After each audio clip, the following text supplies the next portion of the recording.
Egypt, land of the Nile. By the 12th century BC, this place was already old.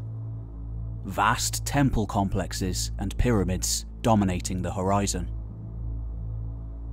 Monuments to the power of kings who ruled over 1,000 years before. A different time, a different dynasty.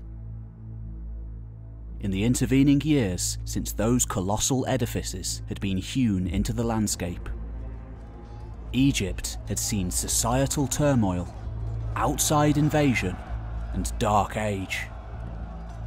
Yet, more than a millennia on, the same gods ruled over this land.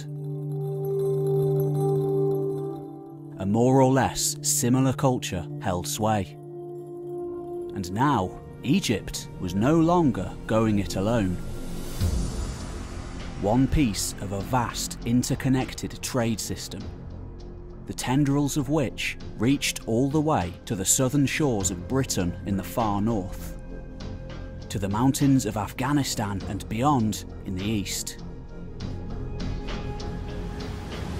The wealthiest and most stable system the world had ever seen. We know from a vast diplomatic library found at Amarna in Egypt, capital of the heretical pharaoh Akhenaten, that the great kings of this age regularly corresponded with one another, intermarrying, making trade deals, and very occasionally going to war. Organised campaigns fought primarily by charioteers, the tanks of the day, supported by masses of spearmen.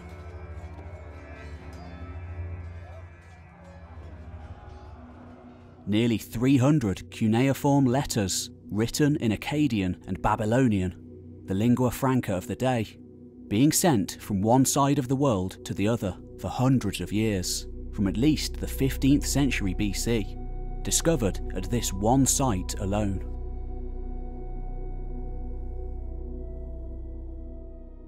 Yet, by the 12th century BC, all was not well in the world.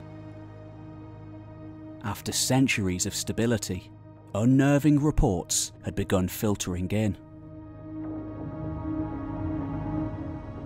In far-off Hatti, famine racked the land, year after year.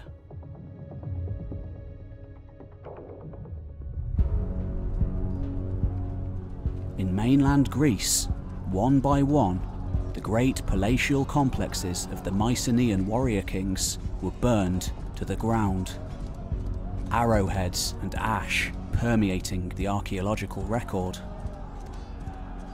And of late, the rot had reached Egypt.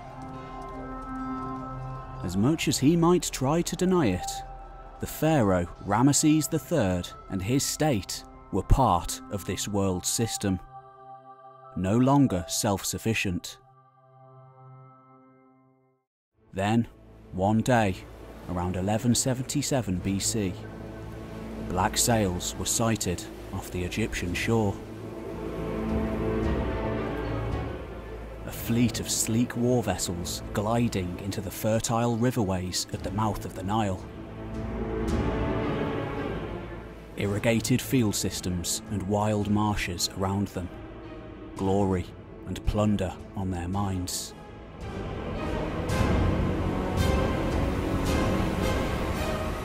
The ensuing events were so important for Ramesses that he inscribed them on a massive scale, for future generations to behold, in pictures and in hieroglyphics. This is the complex of Medinet Habu. The decorated frescoes here that can still be seen today are one of the most important sources for the catastrophic turmoil of Ramses' age.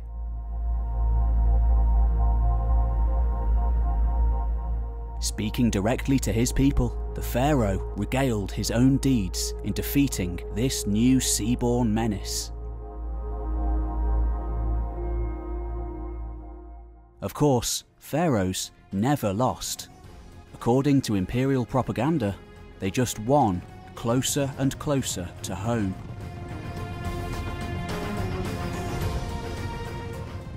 Yet, the situation seems to have been so dire by this point that a direct proclamation was needed. According to Ramses, before he defeated them on the Nile, no land could stand before the arms of this foreign force, already having ravaged territories from Hatti, Kode, Carchemish, Arzawa and Alasea onwards. Devastation that matches the archaeological record, before ending their journey at Egypt.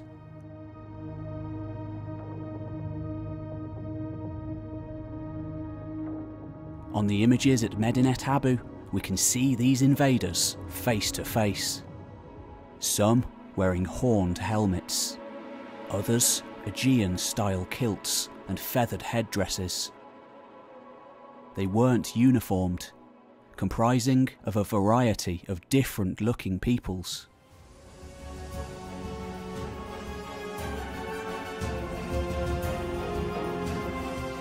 Some heavily armoured in plate, others in light leather, some of them are shirtless. All had come to destroy the established world and begin anew.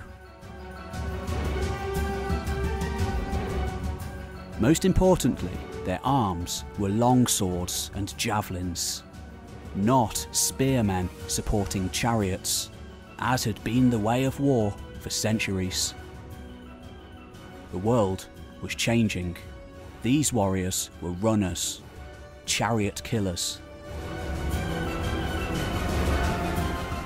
Perhaps most importantly, at Medinet Habu, we get names. These sea-born invaders were the PELESET, TJEKKER, DANUNA and WESHESH, a confederacy of lands united, plots brimming in their proud chests, the fire of war carried before them. But who were these newcomers, and where did they come from? Today, we know them simply as the Sea Peoples, and their story is one of the most fascinating ever told.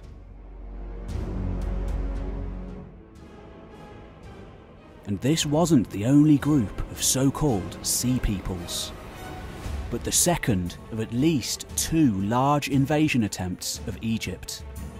An earlier armada having been defeated by Ramses's father some 3 decades earlier. Egyptian and other sources also mention other names: the SHERDEN, SHEKELESH, LUKKA, CARCISA, EKWESH and TERESH, 9 or 10 seafaring peoples.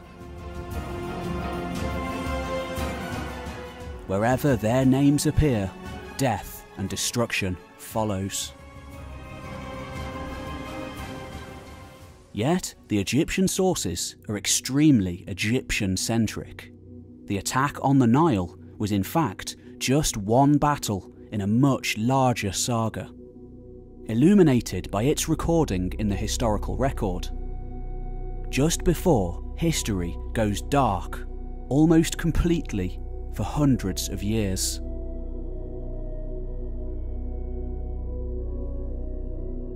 The darkest age ever yet to befall mankind. Ramses's state would survive the collapse, turning back the Sea Peoples on the Nile, making a wall of ships and spears to block their advance. Tellingly, a chariot is present on the battlefield, but not integral to victory. A sign of the times. Despite Ramses's victory, this was a battle which signalled the downfall of the Egyptian state. It was to be a slow, lingering death, leaving their colossal remains empty, decaying all across the land. Doomed to irrelevance, the only Bronze Age power left in an uncertain new age of iron. For after the 12th century BC, for at least a century or more, there were no cities in the eastern Mediterranean. Scholars have debated for close to 200 years as to the identity of these elusive invaders and to their exact nature. Where did they come from? And where did they go? Were they grizzled veterans, mercenaries opportunistically going to war? Some, no doubt, having fought on the sea for decades by the time they got to Egypt. Or a mass migration from the west, the survivors of destroyed civilizations, banding together out of necessity. For this was the age of the Late Bronze Age collapse. Until this time, the most devastating societal breakdown in history. The first true interruption since the city builders of ancient Sumer some 3,000 years before. Though we can never know for certain what drove the Sea Peoples, or even, for the most part, the lives they led, the battles they fought. The record is simply too sparse. However, using the very latest archaeological, genetic, climatological, and historical research, we can form a most basic picture of who they might have been. Telling the Late Bronze Age collapse from their point of view.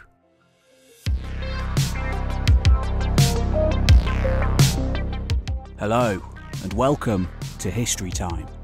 This is a 2-hour deep dive into the epic world of the Late Bronze Age, and those sea-born warriors who contributed to its end. I'm your host, Pete Kelly. Don't forget to hit that subscribe button and the bell notification so you can access the library of other history videos on this channel, and be updated on new projects in the future.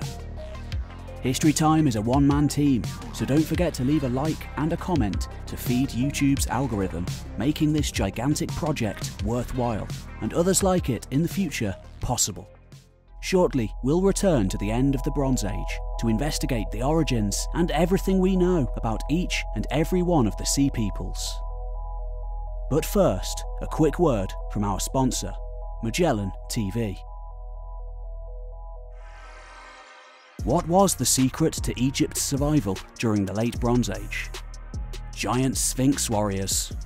Aliens? No. Knowledge. What better place to get yourself some new knowledge than Magellan TV? Science, nature, space, society, and of course, history from all different eras. All completely ad-free. And now, History Time and Magellan TV have teamed up to offer you an exclusive month-long free trial. My recommendation this month is this epic about the great pharaoh Ramesses II, who we'll be hearing more of shortly. And if you aren't seeking knowledge, well, I don't want to say it, but pretty sure that's how you get Sea People. Anyway, head on over to try.magellantv.com/historytime or use my link in the description below to get yourself a free trial. Now, back to the Bronze Age.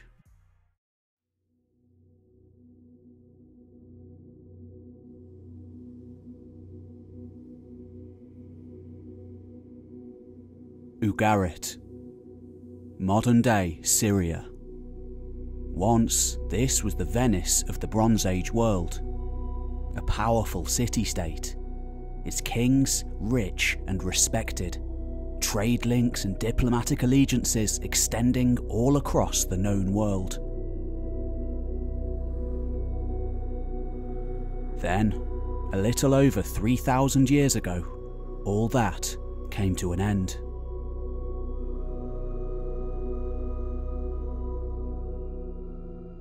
When excavated in the 20th century, it soon became apparent what caused Ugarit's end. Hastily scrawled cuneiform tablets being discovered here, still in the kilns that they'd been fired in. The last written messages of this land for hundreds of years, burned along with the city that made them, before they could ever be sent. The picture painted here by those records is a bleak one. The warriors of the city were away, fighting in foreign lands, the ships of the enemy patrolling the coast at will, getting ever closer to the city itself. The year was around 1180 BC, and according to those desperate SOS messages, by this time the Hittite world to the north was already dead, and so soon would be Ugarit.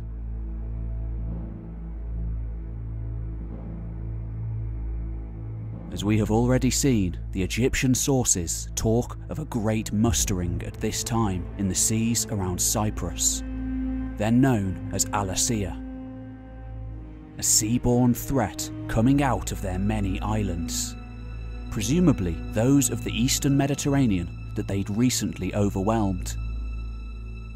We know from archaeology that this was a region ravaged by violence and chaos. All around the coast of this once peaceful sea, the story is the same. Once decadent, vibrant societies of the shore, retreating inland to hilltop fastnesses. Populations dwindling, crops failing, cities abandoned, some never to be rebuilt again.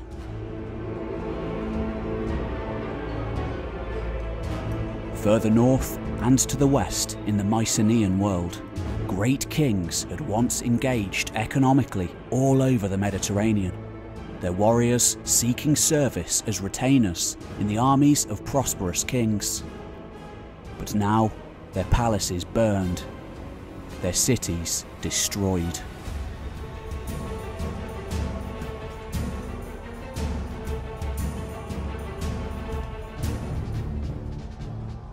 To the east too, in the Euphrates River Valley, home to the first true cities of the world, hordes of enemies are said to have ravaged the land.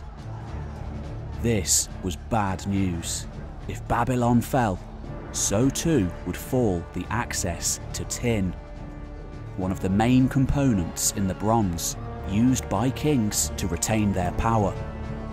The bronze that kitted out armies, that in a world before coinage paid followers. The bronze that kept the world in check. Without it, everything would fall apart. The king's power gone in an instant. During the late Bronze Age, the vast majority came from what is now Afghanistan, carried by traders along the ancient Silk Road into Mesopotamia, where Kassite Babylon passed it along to Egypt, Hatti and Greece. The great city of Babylon would survive for a time, beleaguered as it was. But by 1158 BC, the neighbouring king of Elam, the old enemy of Mesopotamia, had long promised to see the city burn. And in that year, he did it, laying waste to the land between the two rivers, cutting off the tin trade to the east and leaving just Assyria and Egypt intact out of all the great powers of the Bronze Age. In Anatolia, Syria, even across the sea in mainland Greece, every major settlement met its end, torn asunder along with the trade system once enjoyed by Egypt. In Greece, the record simply goes blank. Events later half remembered by bardic poetry such as the Iliad, written down much later.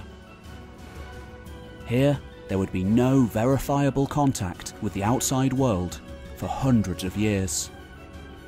The palatial world of powerful individual personalities interacting with each other on behalf of entire kingdoms and empires would give way to one of many warriors, illiterate chieftains and warlords whose words, actions and motivations are lost to us today.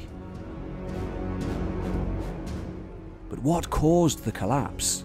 Was it invasion by the elusive Sea Peoples? Perhaps not too dissimilar to the 4th century Germanic barbarians embedding themselves within the late Roman Empire, whilst simultaneously laying it to waste. Indeed, the evidence does seem to suggest that for the first time, armies of infantry on the periphery of the Bronze Age world had worked out how to defeat chariot warriors. Now having the technology and expertise to do so.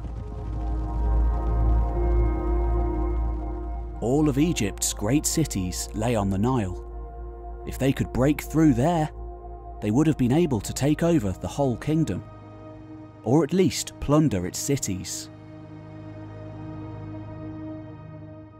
However, it remains a debated point whether the Sea Peoples were directly responsible for the collapse,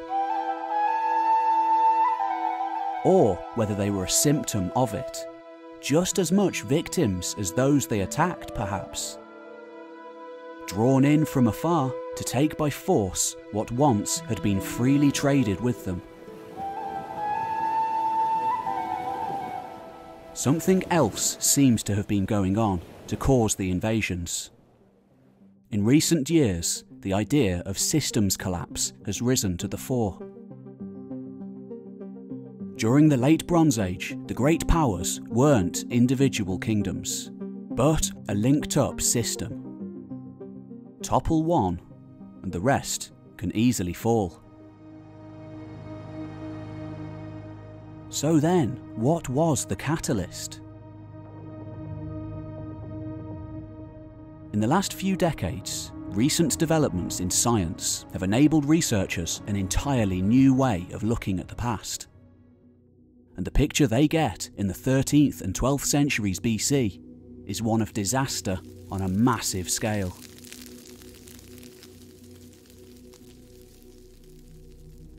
We know from contemporary sources that famine racked the land. And now we may know why. For this was an era of unprecedented drought. So much so that in many areas, rainfall seems to have dropped so much that there was no longer enough left to sustain agriculture. In many areas where crops had once bloomed, the ground became desert. In highland regions like Hatti, easily defensible in good years, though suffering from a lack of water at the best of times, the result could have been world-ending.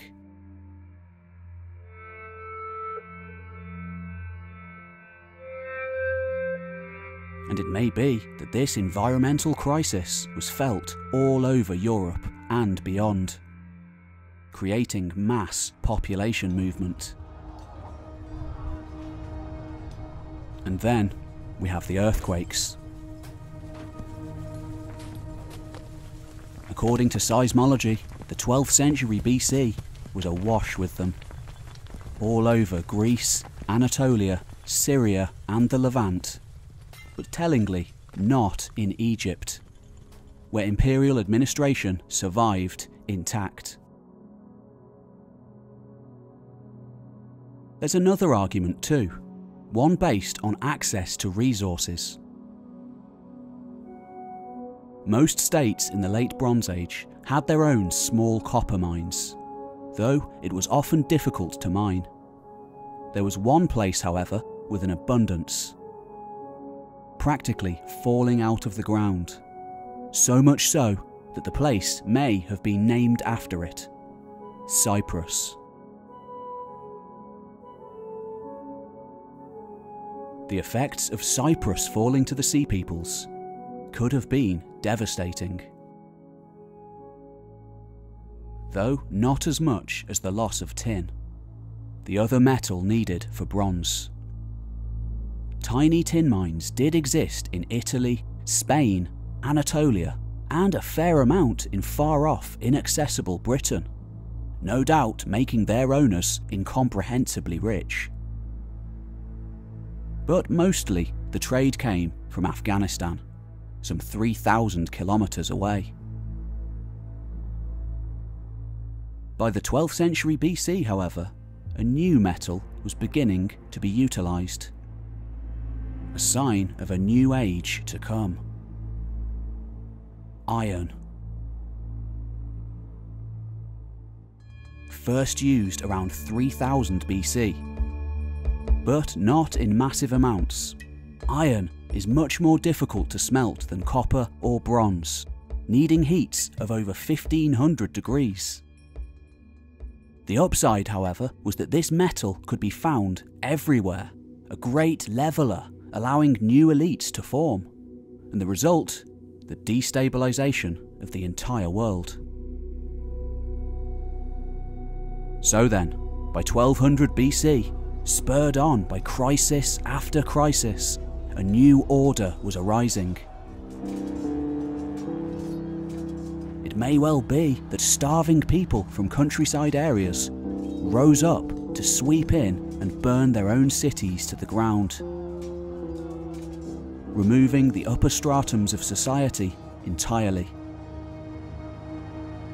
to be replaced with something else, helped along the way by sheer desperation and, just maybe, access to weapons and arms only previously held by the elite. So, it may well be that the pre-existing populations of the Eastern Mediterranean were just as responsible for the collapse as the underworld of pirates and raiders, long spoken of at the edges of the Bronze Age system, who now took advantage to raid on a scale never seen before. Particularly given the enmity usually felt between common people of different regions. Hittites and Mycenaeans in particular seeming to be engaged in a cold war, lasting centuries. Like Vikings in the early Middle Ages, these raiders could have launched surprise hit-and-run attacks, always striking when the enemy is weakest. To a certain extent, some of the Sea Peoples may well have been former citizens of the Bronze Age powers. There's some evidence of this too. In Greek myth, relating events before the Dark Age, Odysseus' 10-year wanderings across the world following the Trojan War saw him travelling to Crete, Egypt, Lebanon and Libya, before finally returning to Ithaca to find the place in turmoil. Menelaus of Sparta had a similar 8-year journey back. Odysseus even reminisces about 7 years spent in service to the Egyptian pharaoh, working on retainer for cash, following unsuccessful attacks on the country. Indeed, much of the archaeological finds linked with the so-called Sea Peoples are Bronze Age Aegean in style. Yet, surely this wasn't just military expansion.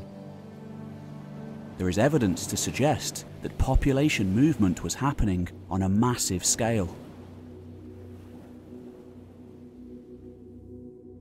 Forced to flee from wherever they came from by drought, environmental devastation, economic and societal turmoil, and warfare. The fringes of the Bronze Age world, in comparison, in the far east and west, where some of these invaders may have originated, were wilder, less organised lands. And now, it is to the Western Mediterranean that we must look.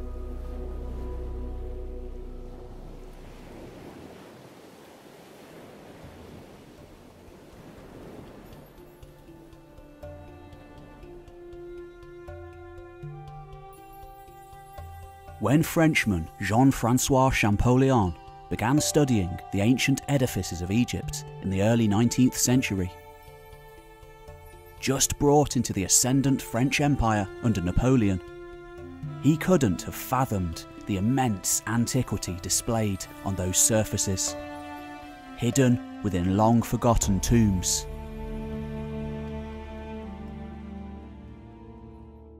For these were hieroglyphics, and when finally, after dedicating his entire life to the study of those ancient symbols,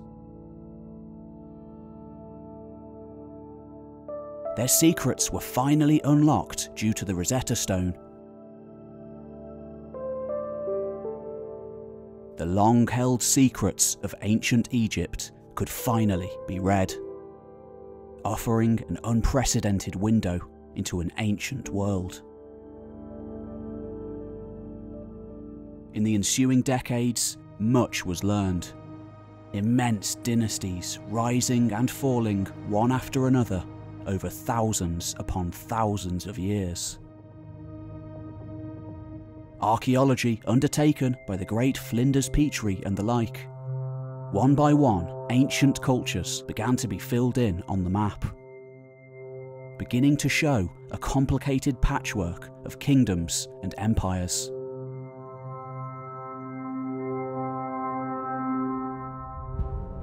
Long thought to be a biblical fantasy, the Hittites held out the longest, before their texts too were unravelled, allowing us another window into the Bronze Age world.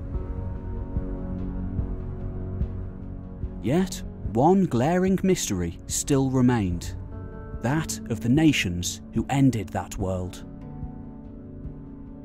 It was quickly realised that such a collapse happened, but who caused it and where they had come from became a subject of intense debate.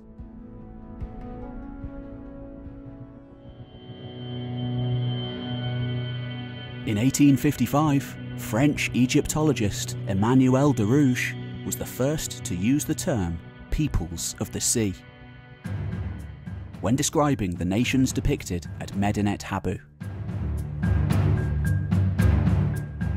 It was a scholar of the next generation, however, Gaston Maspero, who popularised the term, noting that most of the 9 nations mentioned in the Egyptian sources came from the sea on ships. Also associating it with the popular migration theories of the time, which related to the origins of the Germanic peoples of Europe, and others. A theory which in the last few decades has been intensely scrutinised by many scholars. Indeed, these 9 bows raised against Egypt, as they are sometimes referred to in the Egyptian sources, didn't all come from the sea.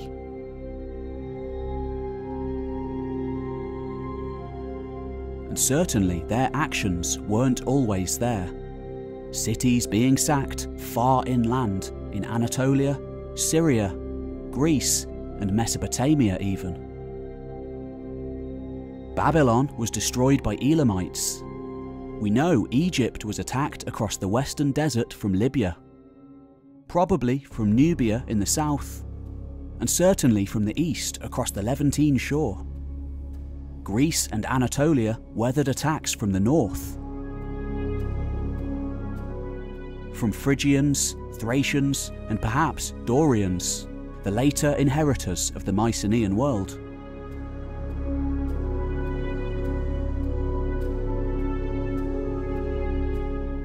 Yet still, the evidence of the sea peoples arriving on boats is unquestionable. And in this age of immense turmoil and chaos, with warriors arriving in force from the north, south and east, surely they must have come from the west too.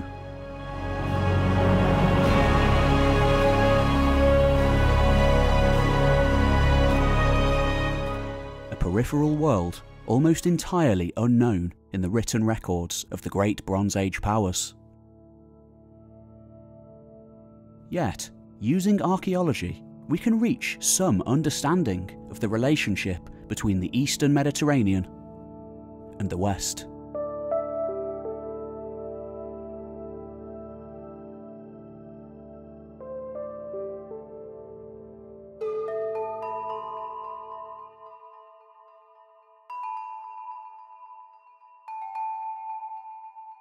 For centuries, the very first sea-roaming culture to span the entirety of the Mediterranean was thought to have been the Phoenicians. Mysterious Levantine survivors of the Bronze Age collapse, establishing trading posts wherever they went, from around the 10th century BC onwards. One of which would eventually become Carthage, bringing with them the basis for the alphabet we still use today, along with exotic trade goods and settlers. This great expansion, preceding that of the classical Greeks by centuries, can clearly be seen in the archaeological record. At first with small items found in the burgeoning towns of Iberia, and even further past the Straits of Gibraltar north to Britain, known as the Tin Isles, before eventually expanding into a network of ocean-facing metropolises.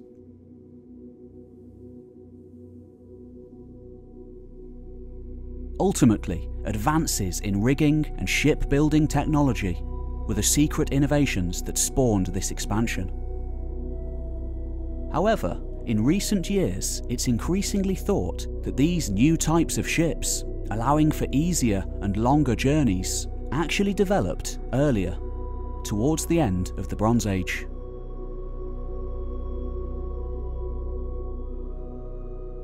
Allowing for cheaper and easier vessels to be built. No longer did ships have to cling to sea shores. There's no denying the Phoenician expansion was unprecedented. However, given this earlier innovation in shipbuilding technology, surely they weren't the first seafarers to make the journey across the open sea. Earlier peoples doing the same thing, but on a more localized, less organized level.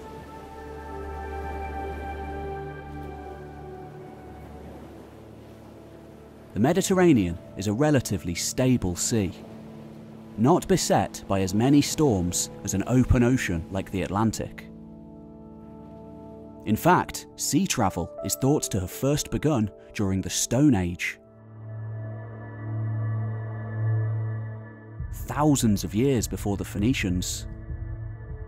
We know from archaeology that wide-reaching trade took place for millennia, with ships mostly hugging coastlines.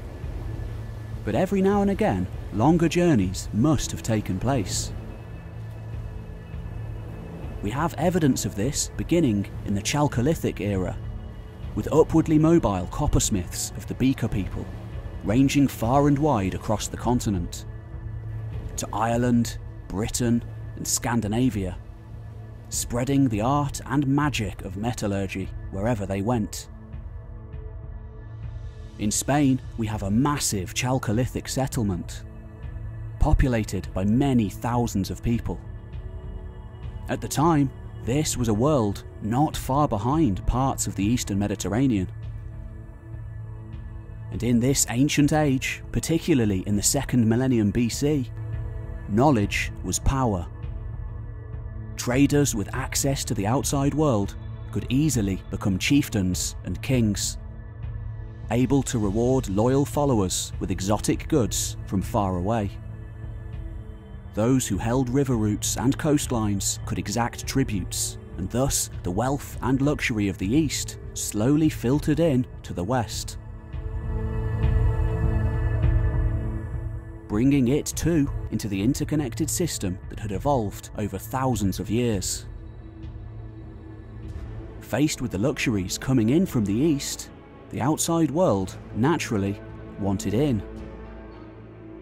But what happens if the trade stops? The wanderers who previously came to your river no longer come. such as may have happened in the 12th century BC.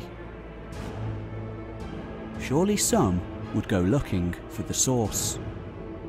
The prosperity of the city builders ultimately contributing to their demise. We know from archaeology that it wasn't just the East that enjoyed the advances in shipping technology. As early as the 14th century BC, the oared galley, a long, narrow, light craft specifically designed for speed, was introduced all along the seashores and islands running towards the Straits of Gibraltar. The majority of depictions, however, occur in the 12th century BC.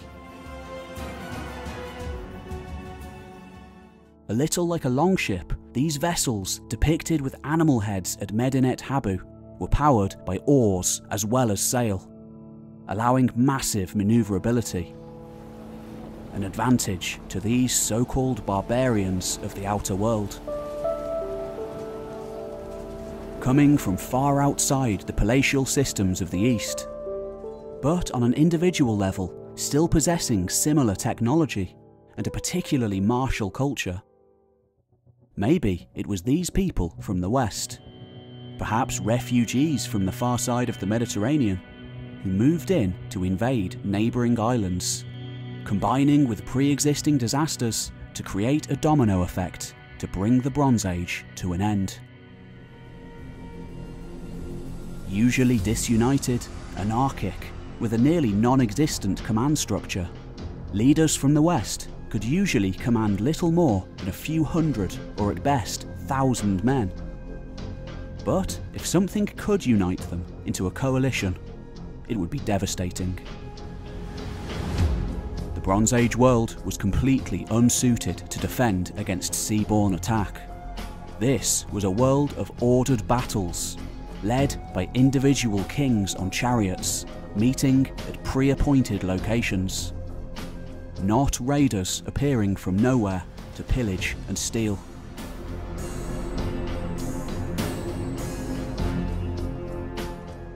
So, whether the collapse began in the palatial empires or out at the very edge of their system of trade, we can't be sure. But in order to find out more, we now must look at the first mentioned of the Sea Peoples, appearing in Egyptian sources from the 15th century BC, the SHERDEN of the sea.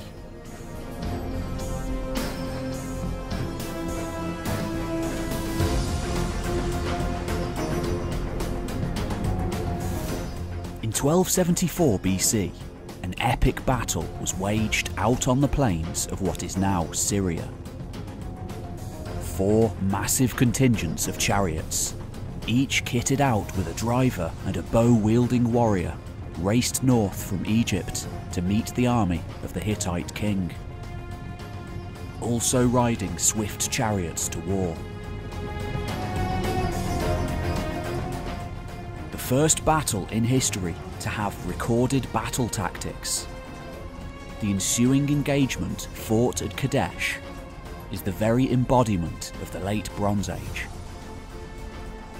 A campaign fought by thousands of elite career soldiers, equipped with expensive weapons and armour of bronze. Unstoppable at the time. 2 imperial powers at the very height of their strength, squabbling over the disputed land at their borders. However, what often isn't realised is the massive contribution of mercenaries at Kadesh. For both Ramses II and his rival, Mu'tali, utilised not only the forces of client kings, but swords for hire too. Much like the Roman Empire, recruited from warlike areas on the peripheries of the city-building world. And, perhaps most interesting of all, on both sides are mentioned some of the same names as Medinet Habu, the Sea Peoples fighting for the imperial powers. One of these groups the SHERDEN of the sea, fighting alongside Libyan and Nubian tribes, likewise settled in Egypt to defend the empire, are even said to have masterminded Ramses's ultimately unsuccessful battle plan. Clearly respected and elite troops, SHERDEN even served as the pharaoh's personal bodyguard. A little like the first Roman emperor Augustus having a German bodyguard, and a few hundred years later, Germans being the downfall of the empire. And Kadesh isn't alone. Many of these SHERDEN Northerners, as they are called in the Egyptian sources, well known for their piracy and their prowess in war, can be seen in records long before the attacks of the 12th century BC.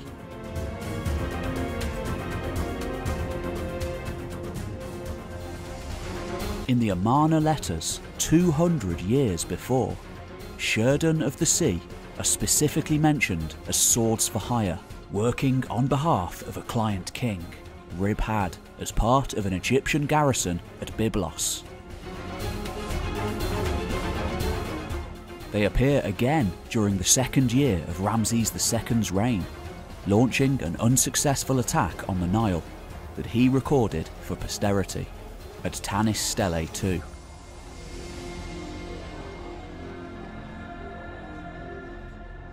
A number of these pirates were captured, perhaps forced into service in the Egyptian army. And no doubt other attacks were launched too.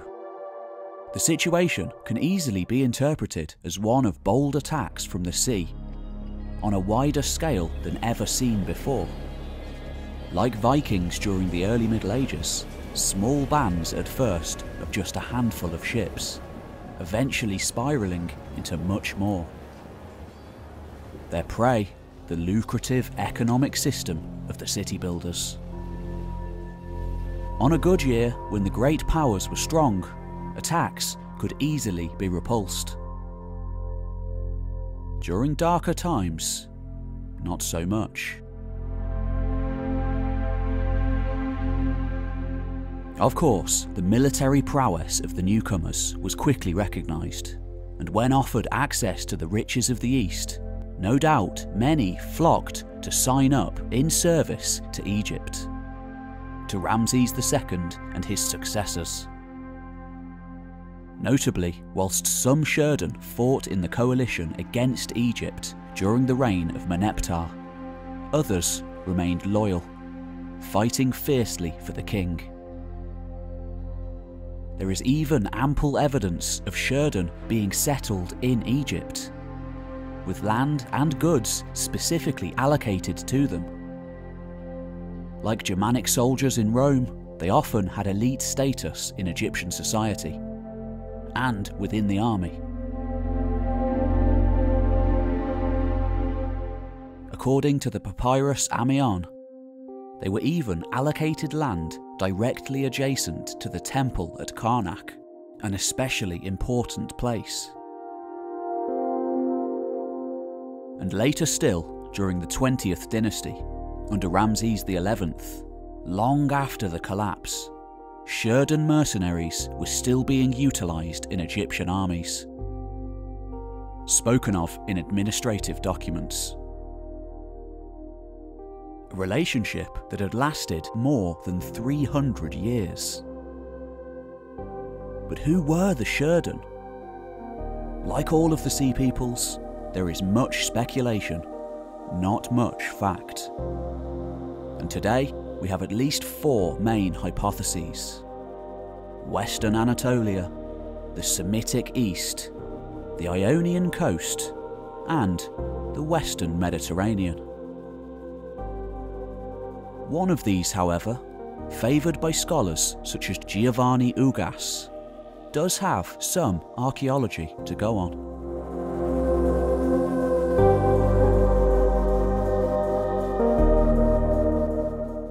Sardinia. Picturesque jewel in the centre of the Mediterranean, just off the coast of Western Italy. Home to one of the most mysterious, little understood cultures of the ancient world. For this is the land of the Nuraghi builders.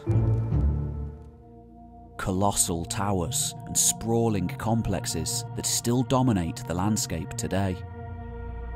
The largest of these structures to survive to the present incorporated 5 massive central towers, reaching heights of 30 meters, completed by multiple outer walls and dozens of additional towers. Early Greek geographers were so perplexed by these structures that they speculated links to the ancient labyrinth builders of Crete. Later, archaeologists too suspected origins in Greece. Today, we know that this was a tradition native to the island. Their construction beginning in the 2nd millennium BC, shortly after the arrival of the Beaker folk on the island. And they continued in use, possibly as late as the first few centuries AD.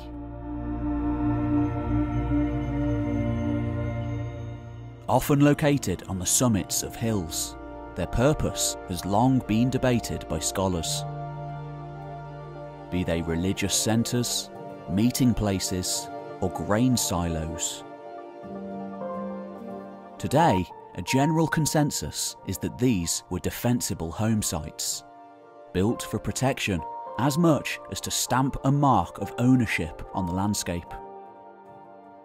Much like the Brocks of Iron Age Scotland. In the second half of the 2nd millennium BC, however, these structures began to grow larger. Much larger, with additional towers, walls and structures added, as well as the settlements around them growing significantly. This was a time of change, of expansion, and probably, as other archaeological evidence suggests, increased militarism.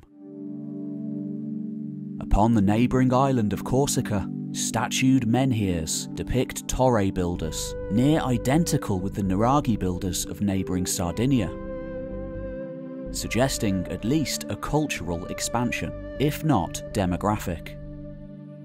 A somewhat similar culture existing in Iberia too.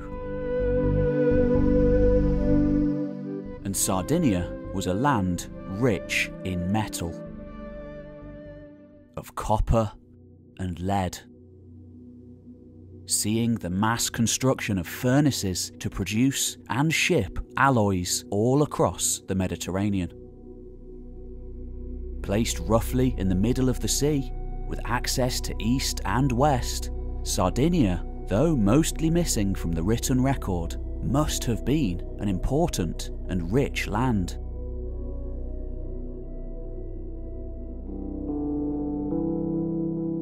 Archaeology tells us that these Bronze Age Sardinians became especially skilled metal workers, producing a wide variety of bronze objects, such as swords, daggers, axes, pins, rings and bracelets. Most fascinating of all, however, are these unique bronze statuettes, depicting warriors and boats.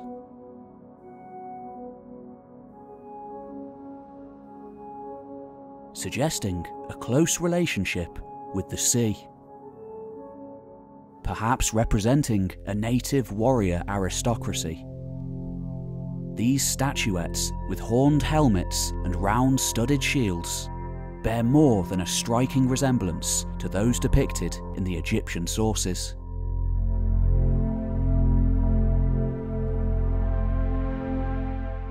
And then we have the archaeology from lands far away.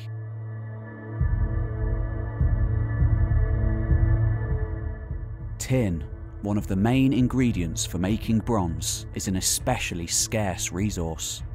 As we have seen, only occurring in significant amounts in southern Britain, Iberia, and far-off Afghanistan. However, there is some evidence to suggest that it was mined in Sardinia too, in at least one site, as well as copper and lead. This might explain the significant archaeological links found in recent years with the Mycenaean world. A rich land, poor in metal. So then, there was a link with Greece after all. So-called gateway communities having been located on Cyprus, Crete, and in Greece. All containing items originating in Sardinia, and vice versa. Nuragic ceramics dating to the 13th century BC have been found at Tiryns, Komnenos, Kokino-Kremos in Sicily, at Lipari, and in the Agrento area, all the way along the sea route linking western to eastern Mediterranean. And other cultural links to Bronze Age Greece are found too, with the adoration of bulls and the shape of common tholos tombs.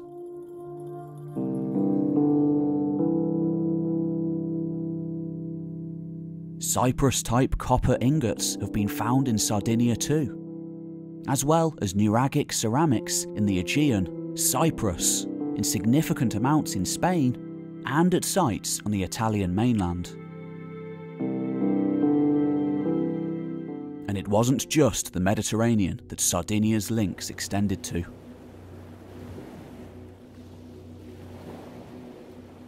We already know that the amber found in such famous pharaohs as Tutankhamun's tomb had its origins in the far northern Baltic Sea.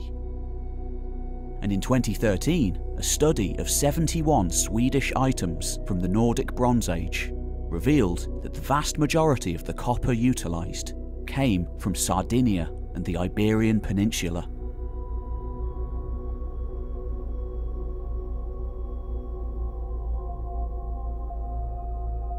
And tellingly, this so-called golden age of Nuragic civilization didn't end in the 12th century BC, extending for hundreds of years afterwards, perhaps coinciding with the apex of mining on the island. And finally, evidence of iron working has been found in the 13th century BC, some of the earliest in the Mediterranean.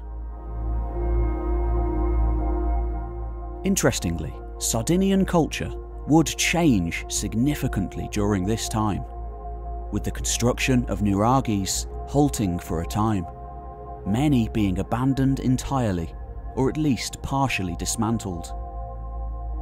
Individual tombs replaced the collective burials of old.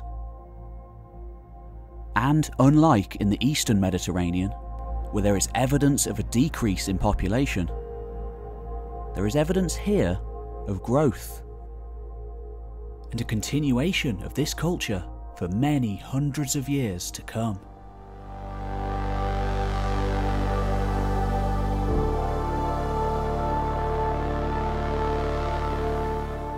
Before conquest by a new incoming people from the Levant, the Phoenicians.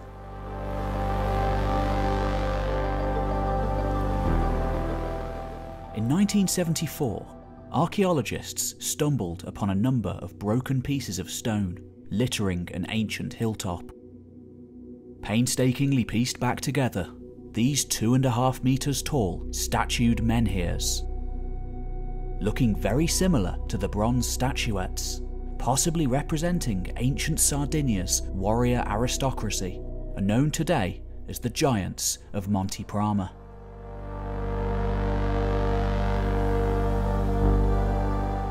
A total of 44 are thought to have once existed, though only a handful have been successfully put back together, including statues of nuraghes, castles of the day.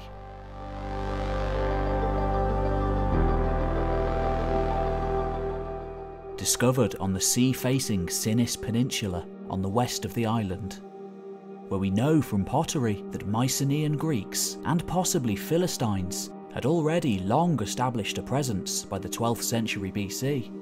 It's at least possible that the power of these individuals came from their links across the sea.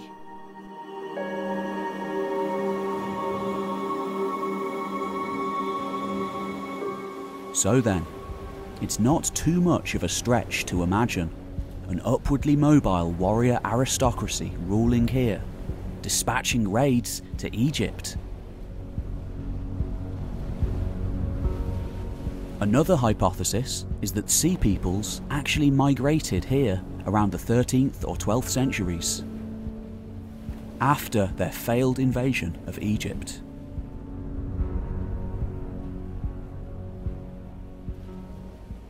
Though not conclusive, the evidence is striking. These bronze statuettes on Sardinia, dating from around the 12th century BC onwards, look very similar to depictions of sea peoples in Egyptian art. There is even an early Iron Age Phoenician inscription from the city of Nora bearing the word SHERDEN.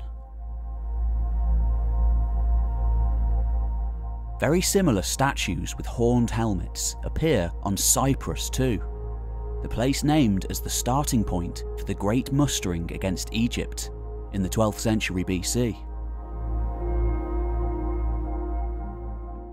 And then there are the shreds of written evidence. Unfortunately, all coming from a much later age, though much closer to the Bronze Age than our time. Both Simonides of Chios and Plutarch speak of raids by Sardinians against the island of Crete, in the same era as the invasions of the Sea Peoples.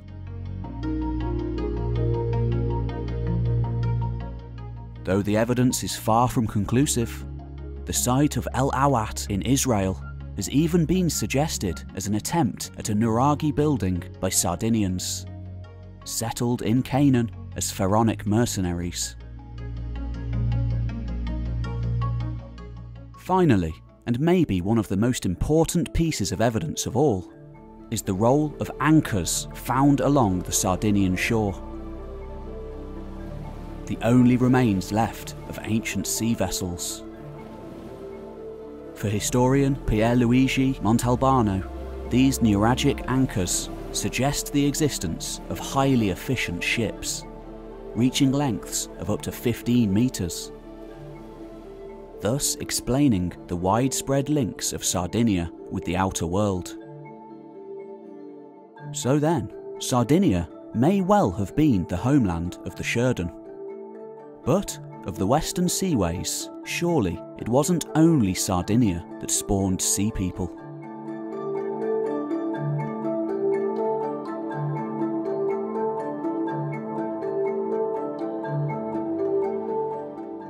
"30 years before the fateful battle on the Nile, Ramses III's father sat on the imperial throne. He'd just waged a lengthy civil war to claim it, founding a new dynasty and proclaiming himself as the pharaoh Meneptah. Gone were the glory days of Kadesh, however, as rot very much seeped in to the societies of the Bronze Age powers. And in around 1207 BC, enemy ships came bearing down on the Egyptian coast, accompanied by a much more numerous horde of Libyans following the hidden oases from the western desert.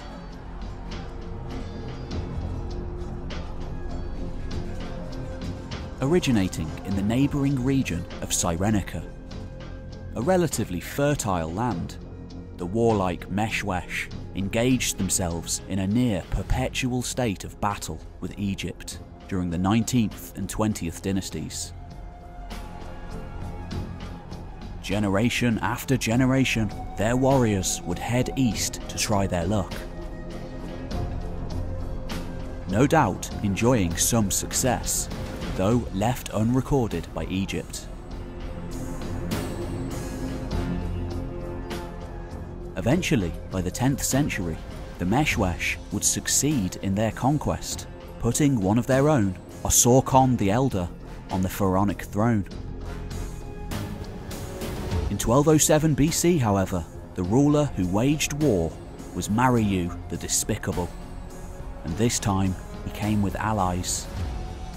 An invasion force numbering tens of thousands come to topple the new Egyptian government.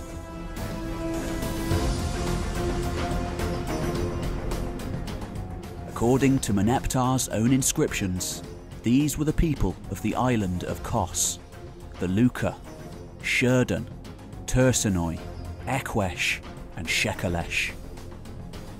In the ensuing bloodbath, Meneptar claims to have killed some 9,000 of the invaders, including more than 6,000 Libyans, the majority of the force. The pharaoh also claims to have killed 222 SHEKELESH warriors, wanderers from the Great Green Sea, capturing others and hacking off their hands. And we have images of these SHEKELESH standing out alongside the TERESH as wearing cloth headdresses, medallions on their chests, carrying spears with round shields. Perhaps they are these figures with horned helmets too, wearing Aegean-style kilts with pointed beards. One of the more widely noted of the Sea Peoples, the SHEKELESH appear elsewhere too. They'd raided Egypt back in 1220 BC, and would do so again later in 1186 and 1184. And it may well be that it was them who were responsible for the destruction of Ugarit. According to a Hittite letter to the city, such was their ease at sea that they lived on ships. Today, the SHEKELESH remain one of the most mysterious of the Sea Peoples, with very little concrete known about them. But who were they, and where did they come from?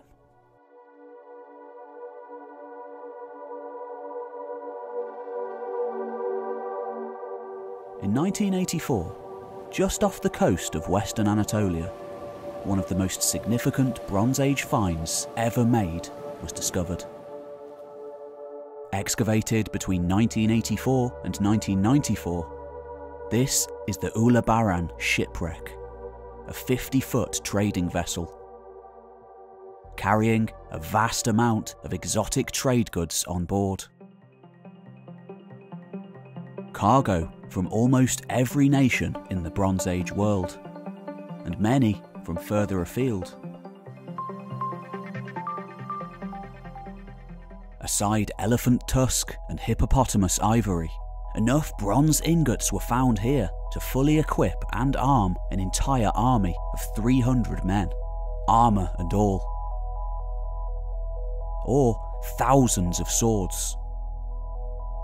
Copper was found from Cyprus, and tin from northeastern Afghanistan. A fortune.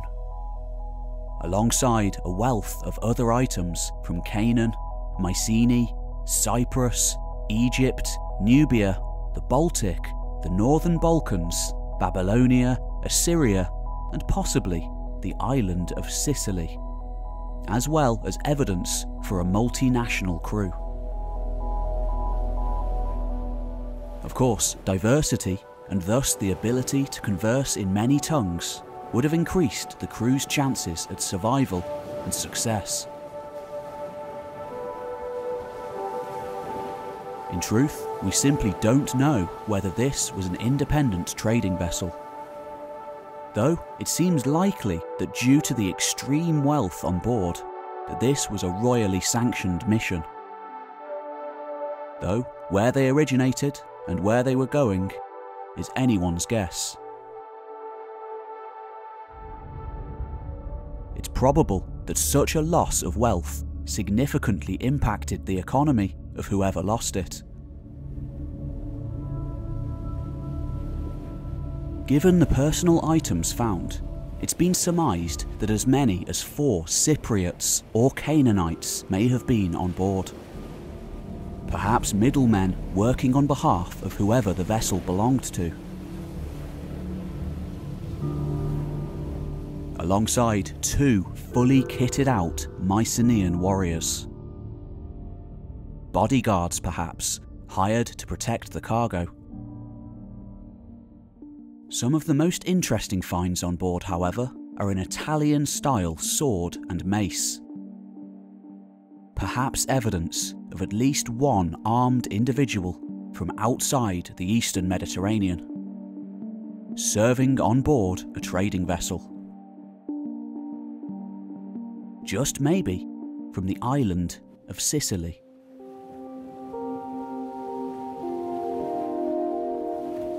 For decades, scholars such as N.K. Sandars have favoured a Sicilian or at least southeast Italian origins for the Shekelesh. At the time of the Late Bronze Age, like Sardinia, a flourishing archaeological culture.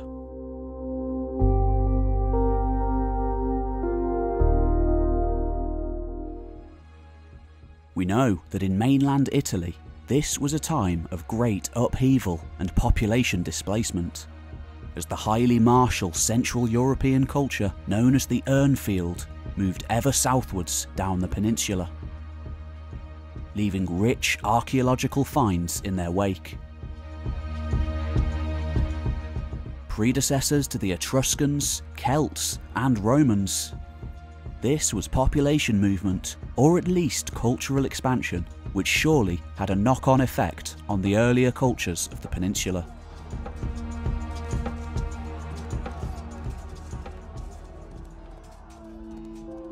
In truth, there is very little evidence to go on. Although, in mythology, there are many half-remembered mentions of movement from around this time. And if Sardinians were involved in the Late Bronze Age collapse, then why not Sicilians? Another maritime land with far-reaching ties to the outer world.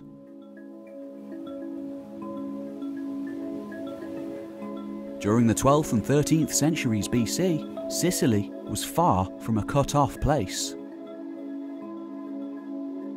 The Uluburun shipwreck may well have been a state-sponsored ship, but it does shed light on the larger network of sailors plying the seas for themselves, rather than on behalf of overlords. And just maybe a Shekelesh merchant with origins in Sicily found himself in service on an eastern trading vessel. Surely others too ran their own ships. So then, we have to ask the question, what would people having such knowledge of the sea do in hard times, as trade from the east dried up and warlike people increasingly encroached on their land? Surely some at least would continue to ply the sea roads they always had, but now taking by force what they had previously bartered for.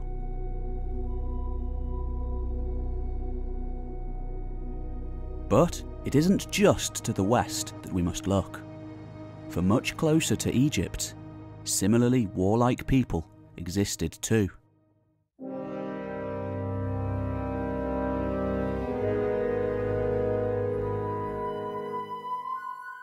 In the centuries leading up to the Bronze Age collapse, there is significant written evidence of seaborne threats to shipping, in both Egyptian and Hittite records. Talk of coastal raids, the need to fortify river mouths, and the interception of ships at sea are common. In other words, piracy.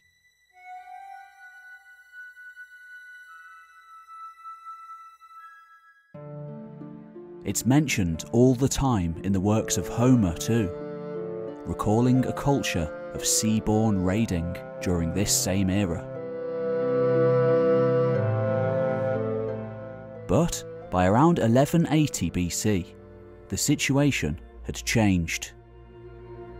When just 7 ships arrived from the sea to raid the lands of Ugarit, once possessing a mighty navy, its king, Amurapi, could do little but hastily scrawl a letter to his ally, the king of Cyprus. My father, now the ships of the enemy have been coming.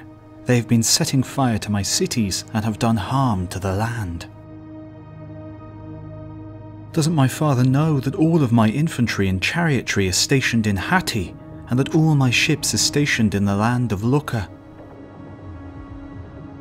Now the 7 ships of the enemy which have been coming have done harm to us.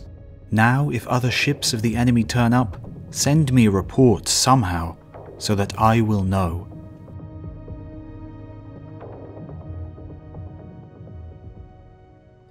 So, the navy and army of Ugarit were both away, fighting on foreign soil.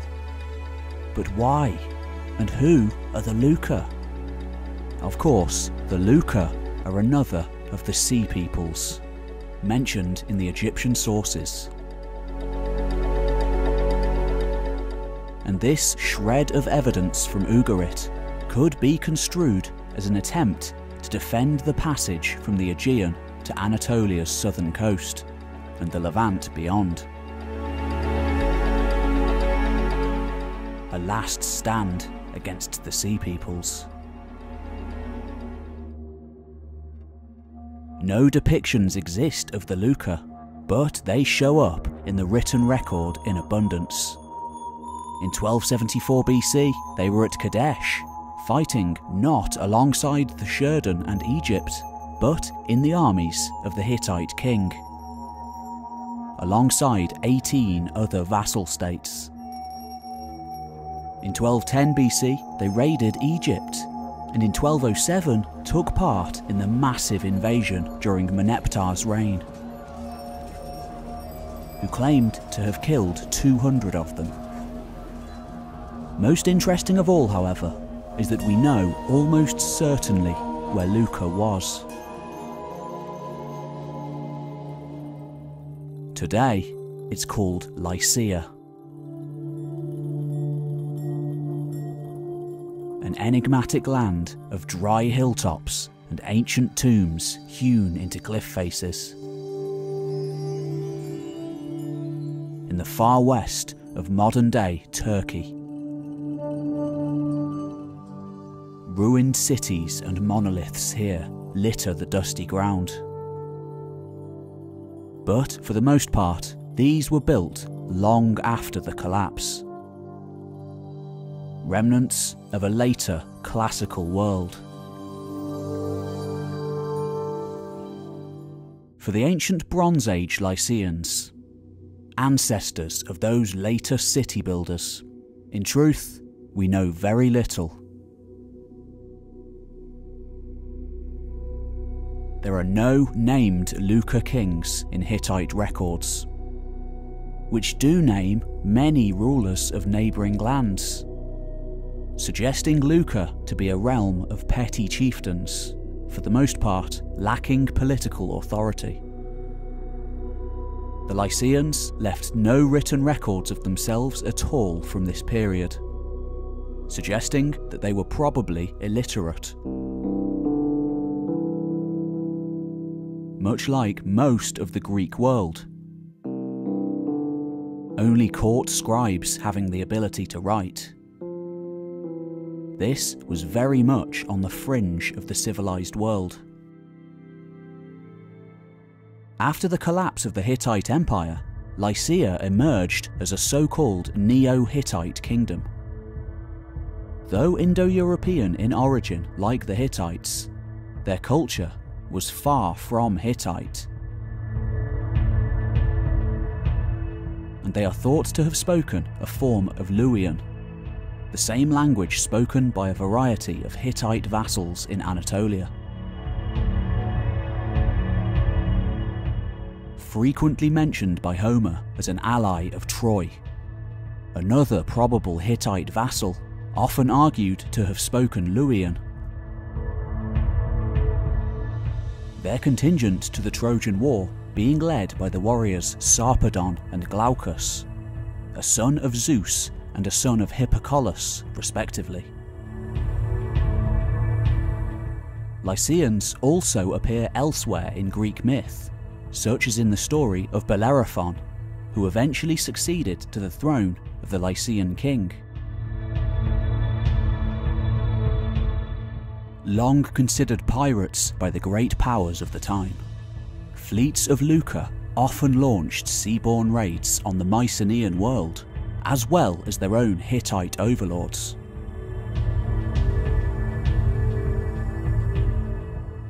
Sporadically forced into vassalage by the waxing and waning power of the Hittite king. We know that in the late 15th century, the LUKKA formed part of an anti-Hittite coalition alongside 22 other nations, known as the League of Assuah. Ultimately crushed by the Hittite king Tudaliah I. We know the LUKKA were a feared people. There is a Hittite prayer which talks of the LUKKA attacking Hittite lands, along with other peoples, as well as denouncing the Hittite sun goddess Arena. Perhaps most notable of their victims, however, was Alasea, the island of Cyprus, where they made near yearly attacks towards the end of the Bronze Age. Just maybe drawing the navy of Ugarit away to their doom.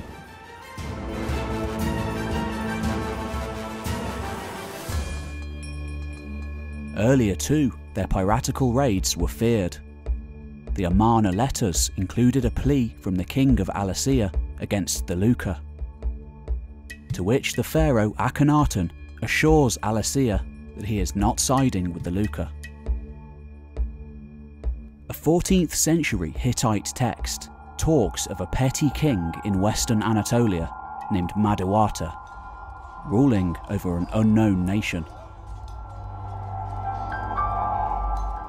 who attempted to expand his domains in Anatolia to rule over the sea in Alasea, much to the anger of his Hittite overlord.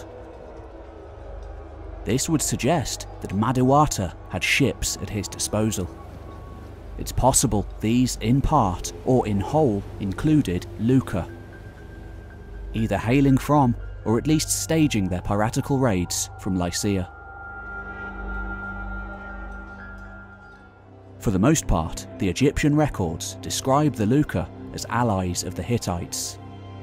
However, as we've seen, this was far from always being the case, probably only happening when Hatti was strong. When Hatti was weak, its Western Anatolian vassals, forced into submission only by martial prowess, ran wild.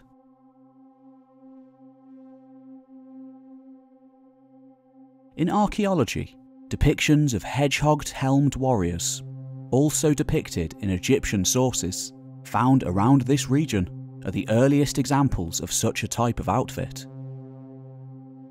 seen 25 years earlier than their appearance in Egypt.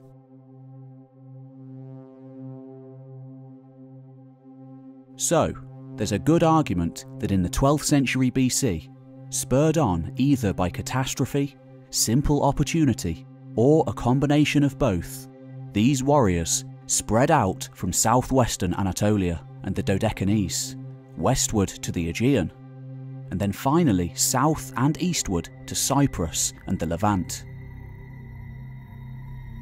Though it's unclear whether these were LUKKA, outside people from the Aegean coming into the area before moving on, or a combination of both.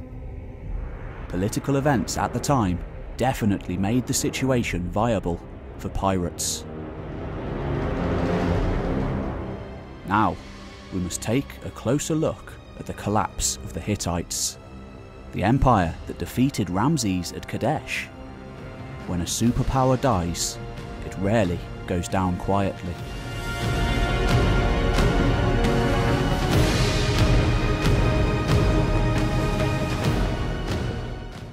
After his victory at Kadesh, Hattusili's son, Tudaliya IV, was the last strong Hittite king. It wasn't just the west and the south that he had to contend with, but the east too. For there, to the north of Babylon, existed one of the most powerful kingdoms in the world, Assyria, of late on the warpath. Though still a world power and able to keep the Assyrians out of his heartlands, over the course of the 13th century, Tudaliya lost many border regions, notably being heavily defeated at the Battle of Nerea by the Assyrian king Tukulti-Ninurta. Tudaliya conquered Cyprus briefly, before it fell under Assyrian control. During the time of his successor, Suppiluliuma II, however, everything began to unravel.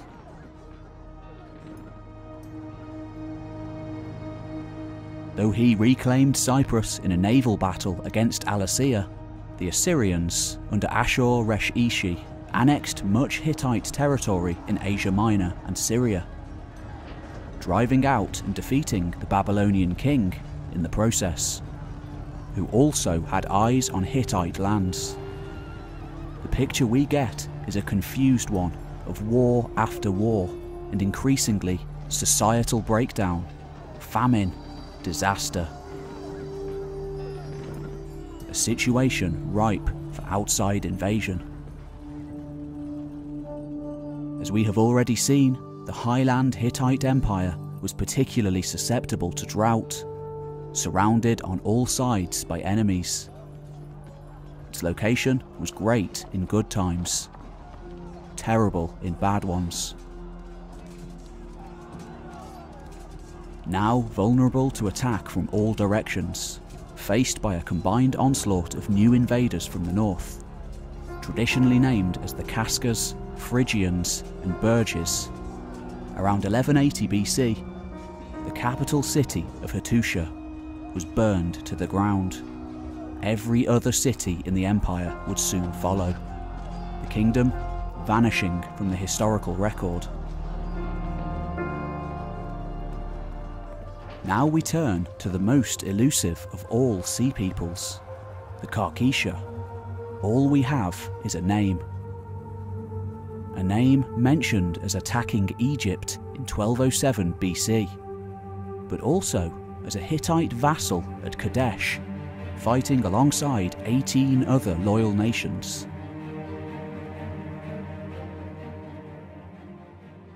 One other shred of information from the Hittite archives talks of CARCISA, specifically with King Muwatalli sending aid to this land, which spiralled temporarily into a small rebellion before they were brought back in line.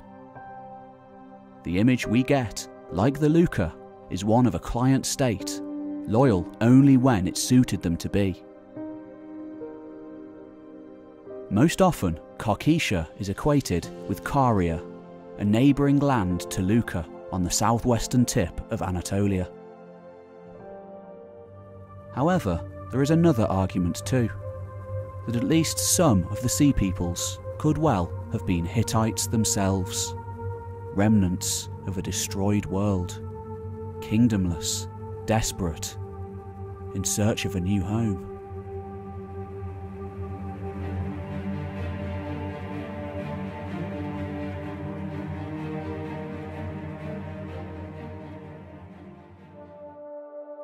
Further west still, beyond the Hittite vassals of Anatolia, lay the outermost of the great powers of the Late Bronze Age.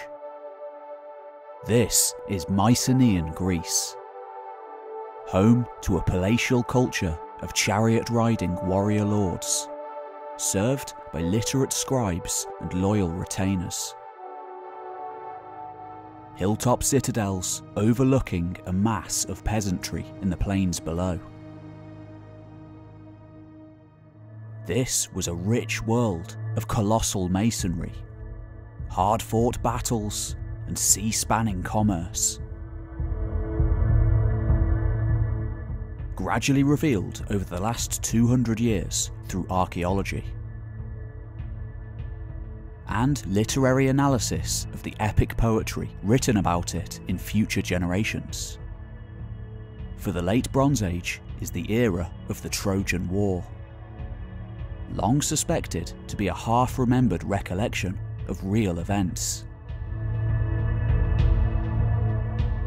The city of Troy perhaps being recorded in the diplomatic archive of the Hittites as Wilusa, a sometimes rebellious vassal in western Anatolia, with a history of animosity with the Greeks, and just maybe linked to the invasions of the Sea Peoples too. After all, Homer constantly refers to the Greeks as sackers of cities. In the 13th century BC, we can even see hints of individuals we know from Homer in the contemporary written record. During this age, a warlike Luwian leader named Piamaradou, whose career spanned some 35 years, launched attacks all over western Anatolia, including Wilusa.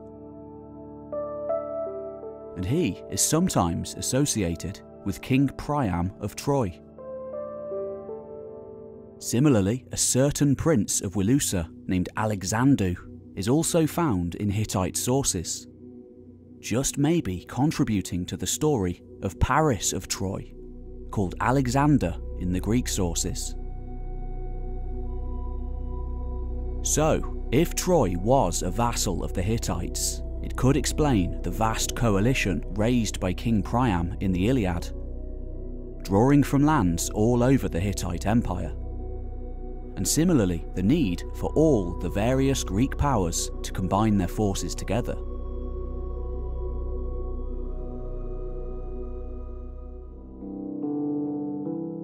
Just maybe then, the Trojan War could in fact be a memory of a conflict between Mycenaean Greece and the Hittite Empire, occurring sometime in the century just before the Bronze Age collapse. And there are many other hints of conflict too between the 16th and 13th centuries BC, perhaps the reality behind the Trojan War. Interestingly, despite their relatively close proximity to each other, Hittite and Mycenaean trade goods rarely show up at each other's sites, whereas hundreds of goods from nearly every other people in the region do. This has led some scholars to suggest that there may have been a Cold War of sorts between the powers, a trade embargo even.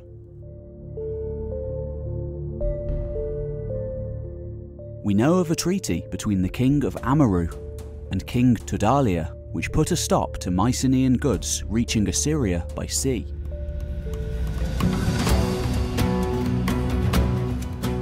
Historian Trevor Bryce suggests this might have actually been putting a stop to shiploads of freebooting Mycenaean mercenaries trawling the Mediterranean in search of either plunder or military service in the hire of a foreign king, roles they'd fulfilled from the middle of the 2nd millennium BC all the way up to the end of the Bronze Age.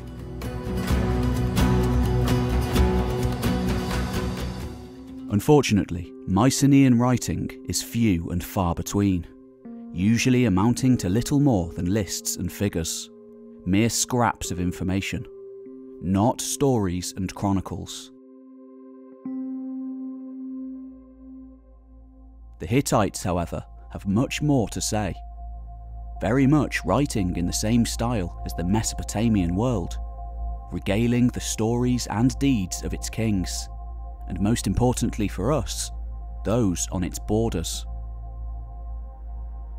One of these states, mentioned over and over again, is that of Ahiawa, a great power to their west, often involved in skirmishes and wars. We don't know for certain, but it's likely that Ahiawa describes the Achaeans of Homer. In other words, the Mycenaean world, or at least one of their kingdoms. By 1400 BC, we have the first named Achaean warlord. A king named Artisawa, ruling in the city of Miletus in Anatolia, during an age when Mycenaean power arguably reached its very height, having developed very quickly only a century or two earlier and expanding to the east. Artisawa was probably a local ruler in western Anatolia, rather than a high king of all the Greeks. We know of him from a tablet called the Indictment of Madewada, possibly a king of Arzawa, a powerful Luwian realm, sometimes vassal to the Hittites.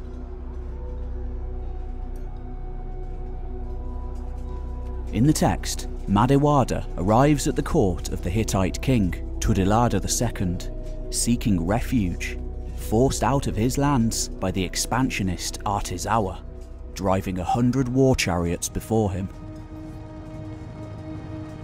Artisawa again launches an attack on Madewada, along with other Hittite vassals, before the Hittite king finally involves himself, driving the Achaeans back. Finally, Artisawa launches an attack on Cyprus, with help from the LUKKA, a similar attack to the Sea Peoples some 200 years later, accompanied this time by Madewada.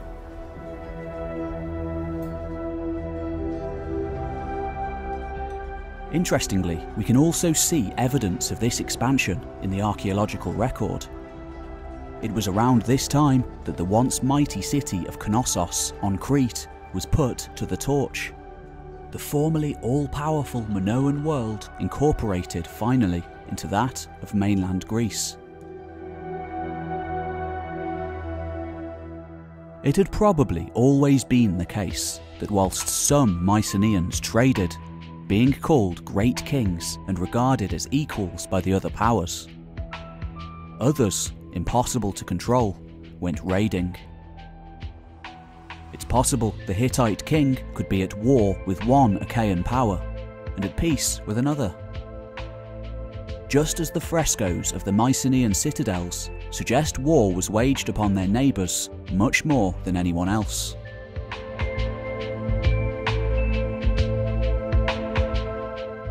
Though lacking in any sort of literary flair, we do have some written record of the economic and military activities of the palatial elites. Mostly from the city of Pylos, where Linear B tablets were found in the early 20th century. The Pylian rower tablets in particular make reference to crews of sailors being called up in service to their lord.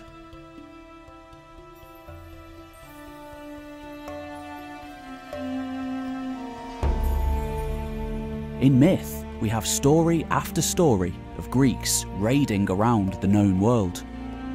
Homer constantly calls his protagonists sackers of cities. And in the Odyssey, he has Odysseus regularly reminiscing about past glories.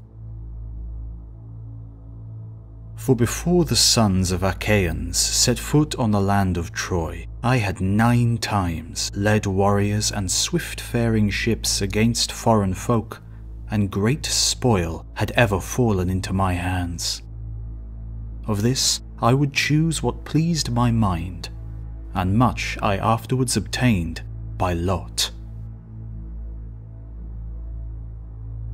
In archaeology too, we can clearly see the distances Mycenaean warriors traversed.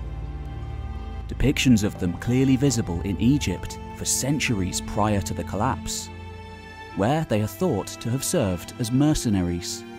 They knew the place well. Now we reach speculation. Surely there should be mention of these travellers in the Egyptian sources. Well, if the Achaeans are indeed the Achaeans of the Hittite records, then why not the EKWESH from the Egyptian? The name EKWESH is very similar to the Indo-European word for horse. The related Latin word equa is pronounced the same. In this period, Indo-Europeans were starting to lose their exclusivity when it came to using horses, but they still dominated the world's total number of horse users, and the Achaeans, right up until the end, heavily relied on chariots. Homer specifically mentions an Achaean attack on the Nile, and Menelaus of Sparta speaks of the same in Book 4 of the Odyssey, when he recounts his own return home from the Trojan War. Later Greek myths even argue that Helen had in fact spent the time of the Trojan War not at Troy, but in Egypt. After the war, the Greeks going there to recover her. However, the situation is further complicated by existing textual evidence of the Mycenaean world in the Egyptian sources, referred to not as EKWESH, but as the Tanahu. During the era of Thutmosis III, who initiated diplomatic relations between the two powers in 1437 BC. Later in the 14th century, a list of cities of the Tanahu are mentioned on an inscription at the mortuary temple of Amenhotep III. Their names given as Mycenae, Naplion, Kythera, Messenia, and Thebes. But of course, these weren't the only Mycenaean cities. Perhaps separate factions going by separate names.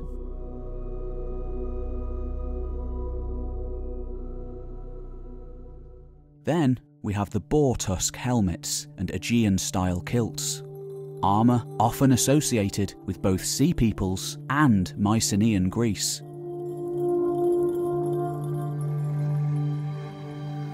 Odysseus' own helmet had a long history, attaining a great age before the hero laid hands on it, and these boar's tusk helmets are found all over the Greek world.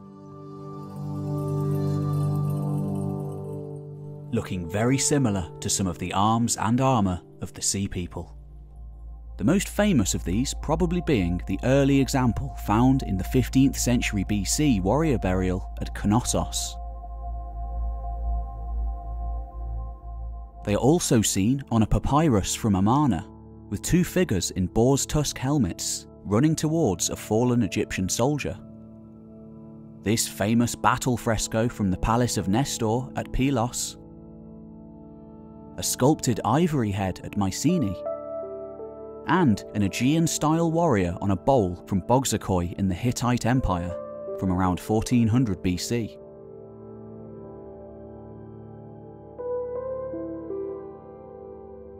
Finally, a bronze scale of armour from the Greek island of Salamis has been found, steamed with the royal cartouche of Pharaoh Ramesses II. Perhaps belonging to an elite pharaonic soldier returning home after a successful career.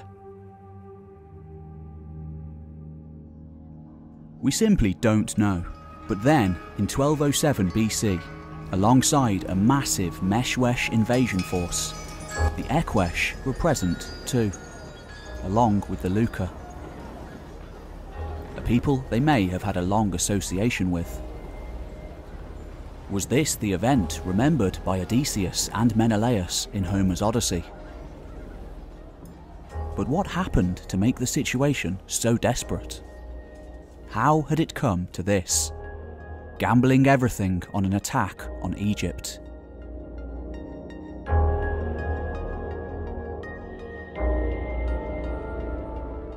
By around 1300 BC, the mysterious Luwian kingdom of Arzawa again revolted against Hittite rule, whilst the Ahiawans are said to have claimed many islands, expansion that does seem to be supported by archaeology, notably with Mycenaean-style pottery being found in abundance throughout the eastern Mediterranean. Soon enough, the Hittite king refers to an unnamed Ahiawan ruler as his brother, Great King.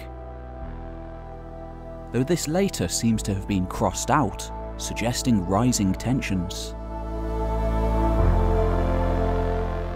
By 1230 BC, signs can be seen of growing unease within the Mycenaean palaces. wall extensions and additional buildings within citadels, suggesting a response to outside threats.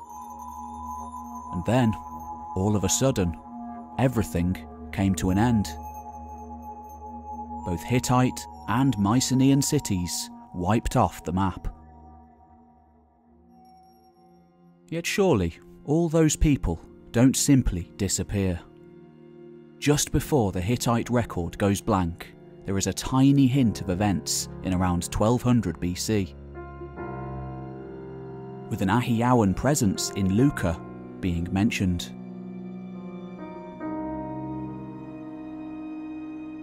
With only archaeological evidence to go by, it remains unclear whether civil war or outside invasion sounded the final death knell of the Mycenaean world, with all the major sites of the mainland meeting their end around the same time. Yet, Mycenaeans lived all over the place, and it's been argued that some of the old elites may have fled to the islands of the sea. Perhaps the Cyclades, mysterious home to the civilization that came before the Greeks, makers of these strangely modern-looking figures, and later said to have been the very birthplace of Zeus himself. Here, these early Greek lords may have fled to end their days. Their followers and their descendants, who knows?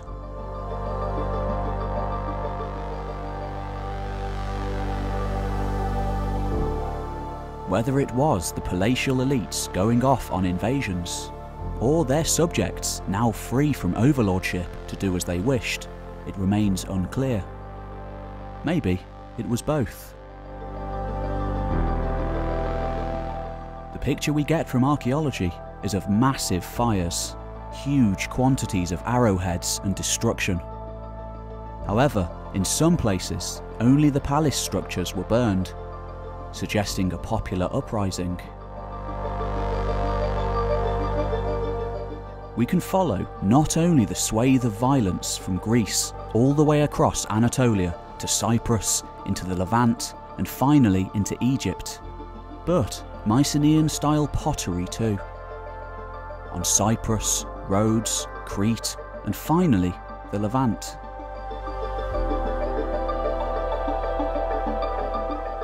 Evidence also exists of a refortification and construction boom on Cyprus, at Mar Paleocastro, Hala Sultan Tekke near Larnaca, and especially Enkomi.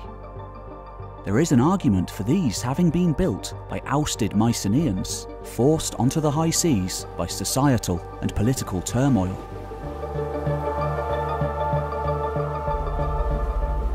Perhaps dethroned Mycenaean Greeks and even Hittites amongst their ranks, victims of the Bronze Age collapse rather than instigators. But of course, their presence exacerbating it. Maybe some allied with the LUKKA, their neighbours on the Anatolian coast, like Artisawa of ages gone by.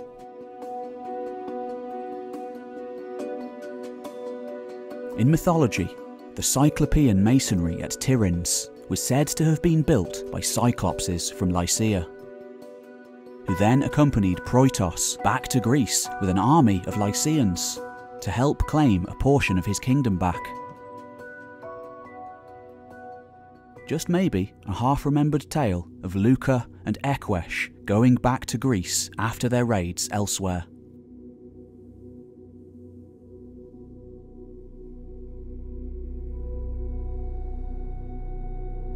Of course, when Odysseus returns, his land and wife have been claimed by many suitors, often referred to as pirates. Maybe, rather than wait and have their lands ravaged, some Mycenaean warriors set out to claim new lands on their own.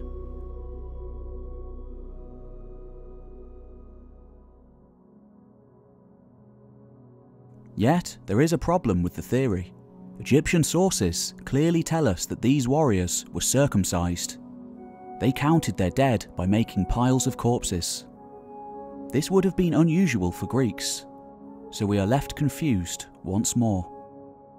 But it isn't just the EKWESH with possible links to Greece.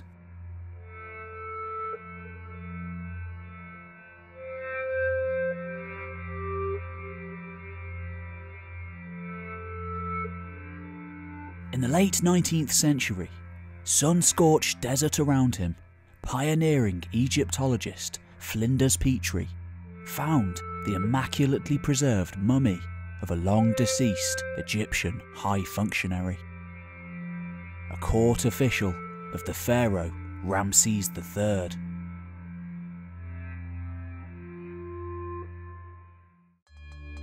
Hieroglyphs confirmed the identity of this figure as An-en-Tersha, a butler in the service of the dynasty.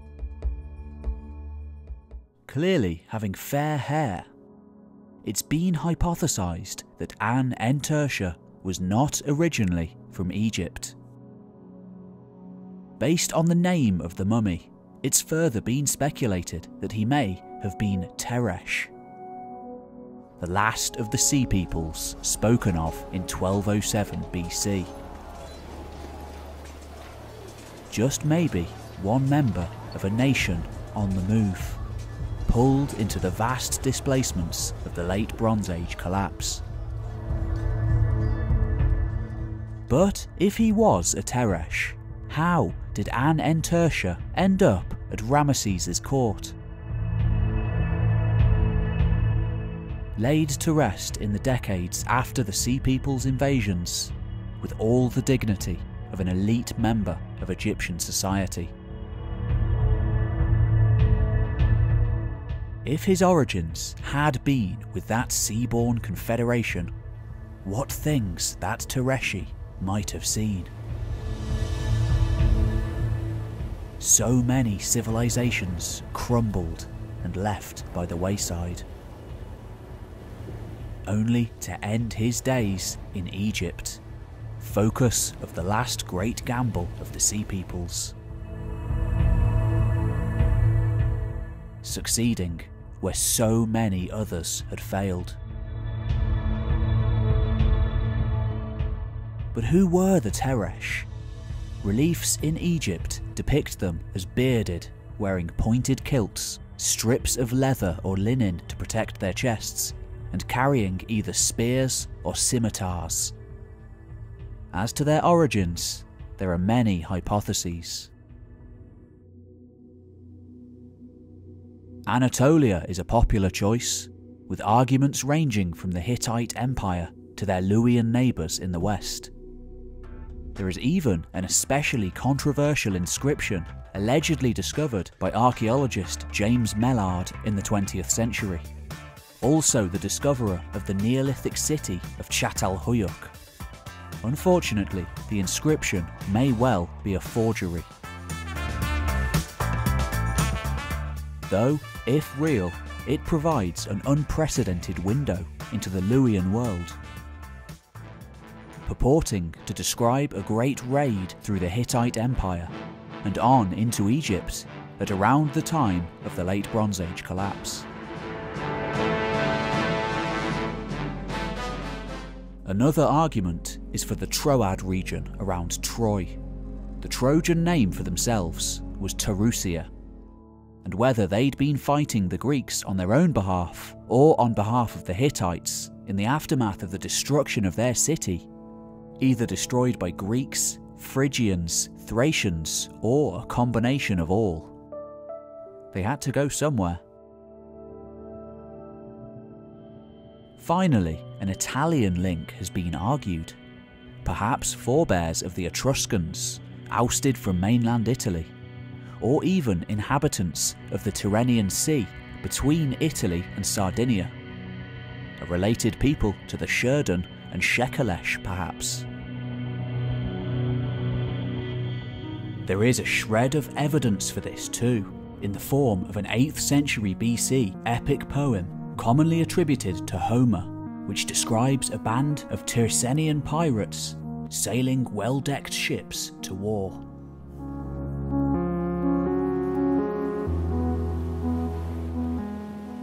Though at present we can't know for sure where Anentertia originated, we know that thousands of outsiders were settled in Egypt during this time. With a coalition so elusive as the Sea Peoples, where they ended up is often just as interesting as where they came from.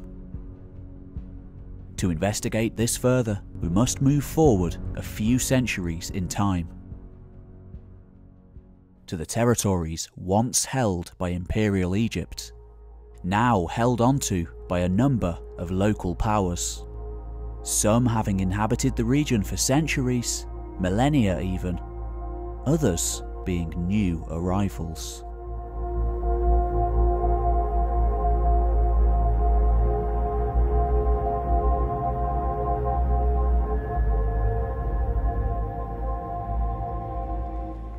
In 1177 BC, just as the late Bronze Age world collapsed, yet more warriors came to Egypt, sailing their oared galleys down the myriad waterways of the Nile.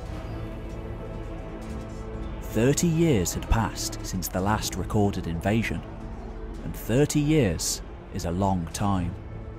Entire generations having lived and died in the midst of societal turmoil. The names of these newcomers were PELESET, TJEKKER, SHEKELESH, DANUNA and WESHESH. The first of these names arrives seemingly out of nowhere, the PELESET. In the Medinet Habu reliefs, some PELESET are depicted as fighting alongside SHERDEN with the Egyptian army. Most, however, fight alongside the Libyans against Egypt. Anything else, we know tantalisingly little. Yet, the PELESET remain probably the most well-known of all the Sea Peoples. Not necessarily for their appearance in the Egyptian sources, showing up only in the reliefs of a single pharaoh and a handful of other sources, but for their possible appearances in the Holy Bible. Ultimately, no material has ever been excavated that can be definitively equated with the Sea Peoples. For the most part, we simply don't know where they ended up, and we wouldn't know what to look for even if we did.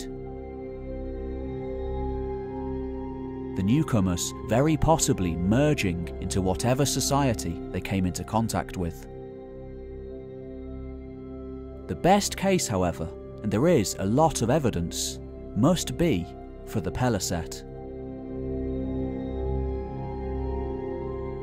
Back in the early 19th century, Jean-Francois Champollion was the first scholar to equate the PELESET to a people we already know well. For there is a good argument that the PELESET are one and the same as the Philistines. Longtime rivals and antagonists to the Israelites of the Old Testament who inhabited the southern Levant during biblical times, aka the period immediately following the Bronze Age collapse.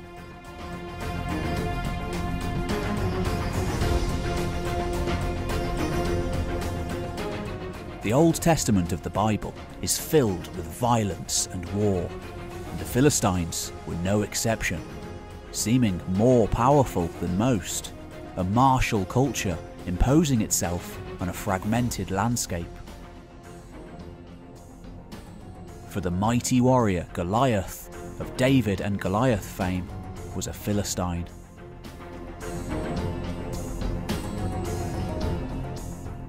Over the last century, extensive archaeology has been carried out at 4 of the 5 cities of the Philistine Pentapolis: Ashkelon, Ashdod, Tel Mikne, and Tel Asaphi.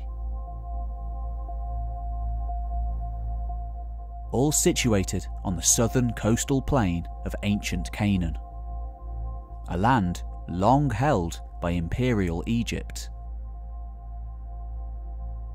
Though not definitively linking the cities to the Peleset, the general archaeological consensus is of an incoming culture arriving in the years after the Bronze Age collapse. There are hints in the Egyptian sources too.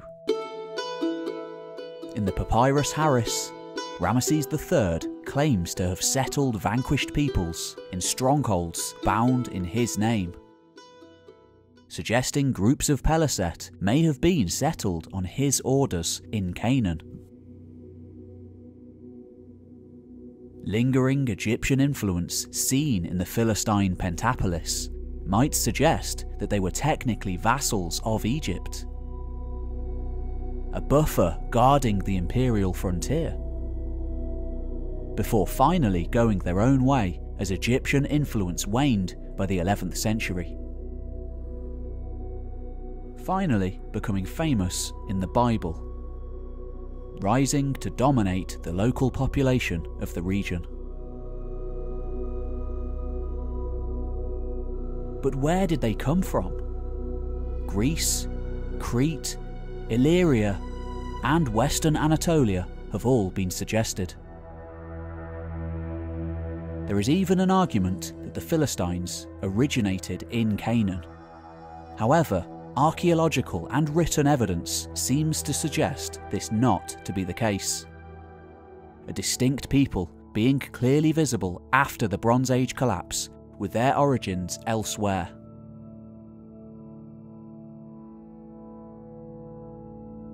A mass migration perhaps, or at least replacement of the elite. It's likely that they only arrived in Egypt after decades of wandering. Maybe they were made up of several different groups. The strongest evidence of all, now astonishingly supported by genetics too, suggests origins in Greece. Though the archaeological evidence isn't quite as simple as that. Mycenaean pottery made in mainland Greece was imported all over the Mediterranean from the 14th century until the very end of the 13th.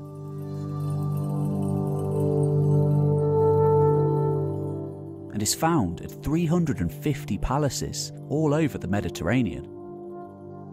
This then promptly disappears, to be replaced by an imitation style known as Late Helladic 3C, which is the style used by the Philistines.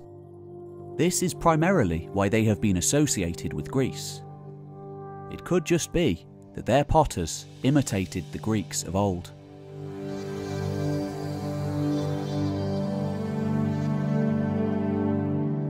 However, there is more evidence. Peleset, TJEKKER, and DANUNA are all depicted as wearing armour very similar to Mycenaean Greece.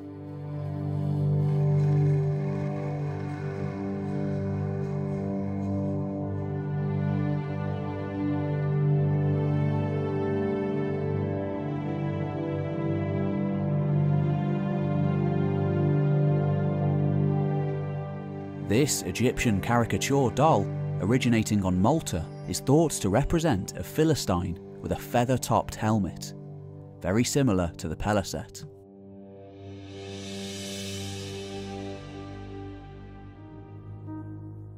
In terms of archaeology, there are other hints of a link between Philistines and Peleset. This Philistine-looking headdress found on Crete,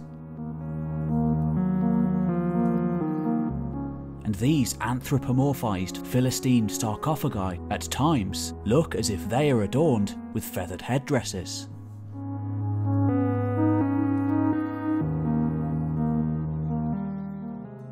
In the Philistine Pentapolis, changes in foodware including Aegean-style cooking jugs, and the increased consumption of beef and pork, foodstuffs not usually associated with the region, but associated with Greece and the Aegean. Many biblical passages refer to the origins of the Peleset as being on the island of Kaftor, often equated with Crete.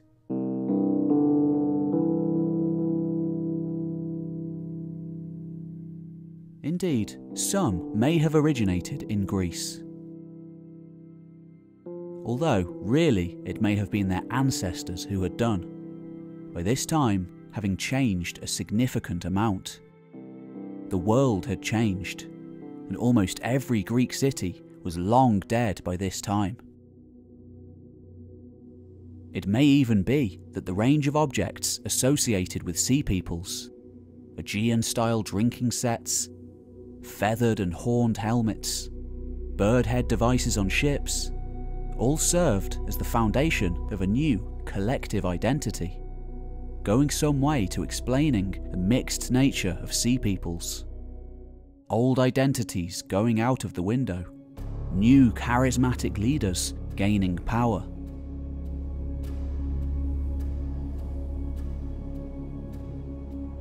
Amazingly, there is an archaeological site where we can see hints of this new identity beginning to form. This is the ancient city of Enkomi in northeastern Cyprus. Once, this place probably served as the capital of the Cypriot kingdom of Alasia.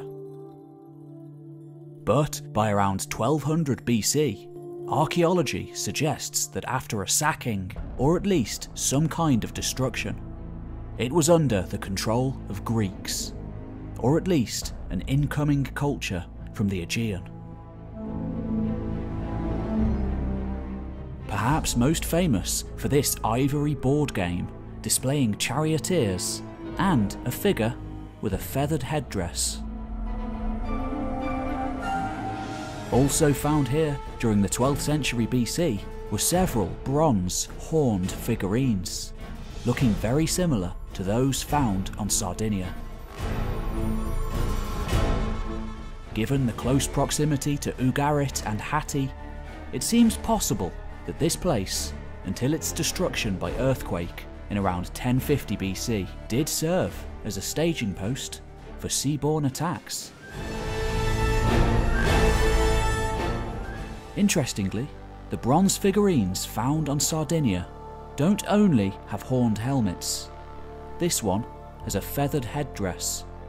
Just maybe an Aegean warrior who ended his days in the West.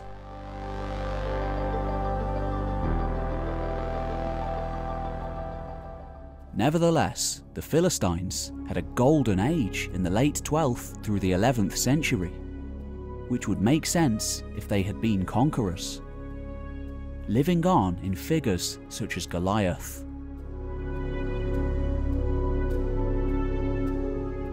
Suggesting dominance over the surrounding people.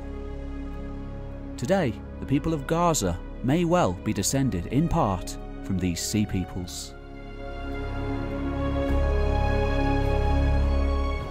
Unfortunately, the Peleset are the only of the sea peoples to be almost conclusively known from archaeology.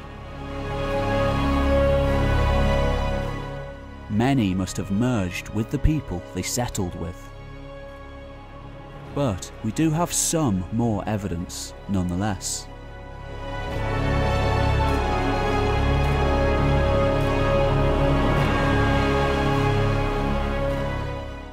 In the early 11th century BC, an Egyptian nobleman found himself plying the seashores of the Levantine coast.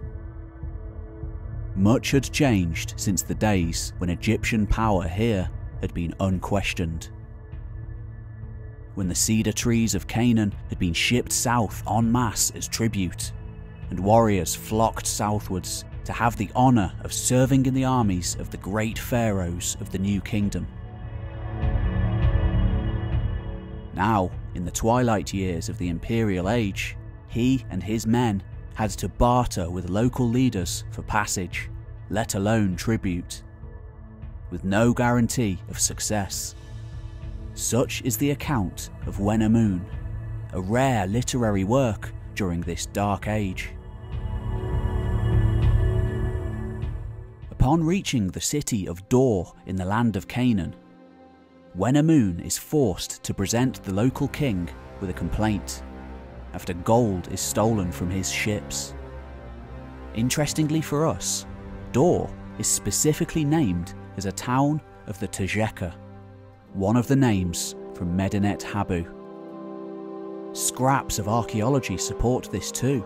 Cow bones, Philistine-style bichrome pottery, bone handles, iron knives similar to Philistine sites, and a lion-headed cup being excavated here during the 1980s.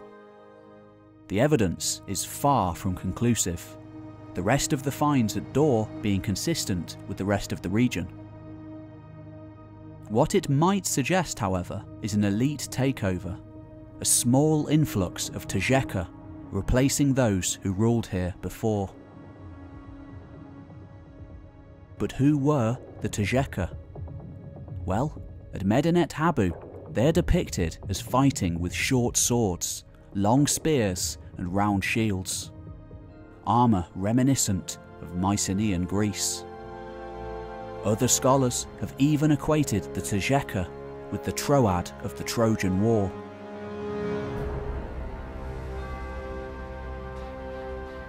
It could even be that they were both, arriving in Canaan by way of Cyprus, where they met with other displaced peoples. By this time, generations having now lived and died without ever knowing the authority of the palatial complexes and elites of the late Bronze Age world. Now having forged new identities in the fires of upheaval and cataclysm. Finally, an Egyptian document, the Onomasticon of Amenhotep, appears to confirm that the Peleset, SHERDEN and TJEKKER were still settled in Philistia in around 1100 BC.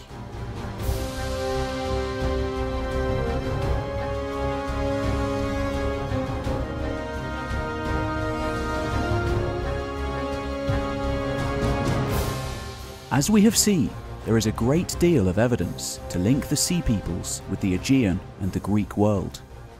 None more so, however, than the DANUNA, considered one of the major groups to attack Egypt in 1177 BC, but also seen in Hittite, Egyptian, and later classical sources.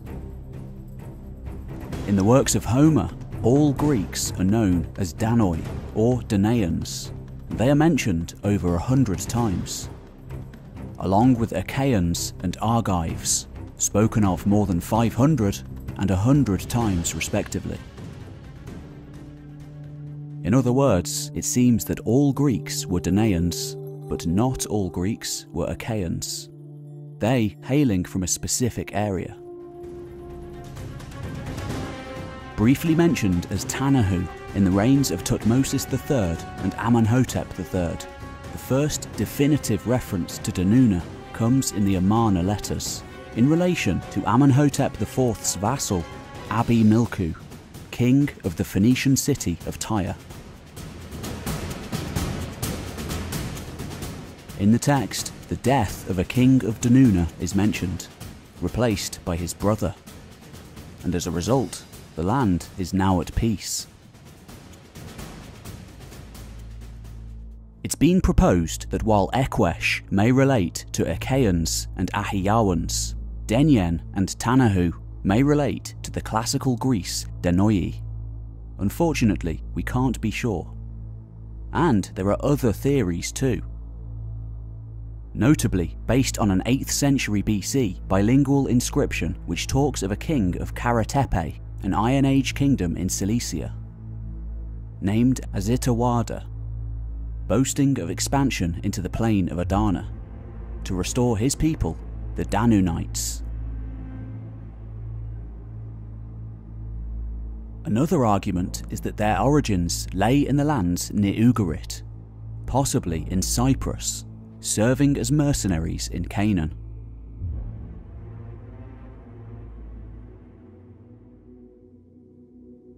Once defeated and captured, like the TJEKKER, SHERDEN and PELESET, it's thought the Danuna may have been settled along the coast of Palestine to help guard Egypt's way of the Philistines, between Egypt and Syria.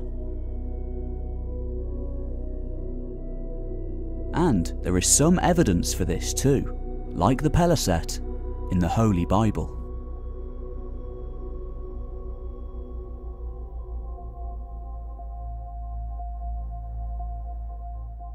One of the tribes of Israel, that of Dan, is said to have originated on the sea, settling with their ships in between the cities of Ekron and Joppa, perhaps afterwards being forced inland by the newly arrived Philistines, before merging with the Israelites over time. The most notable Israelite of the tribe of Dan was Samson, the ruler who lost his power when he cut his hair, just maybe had his origins in far-off Greece, a testament to the interconnectedness of the late Bronze Age world. In light of this, we now must turn to the last and arguably most enigmatic of all the sea peoples.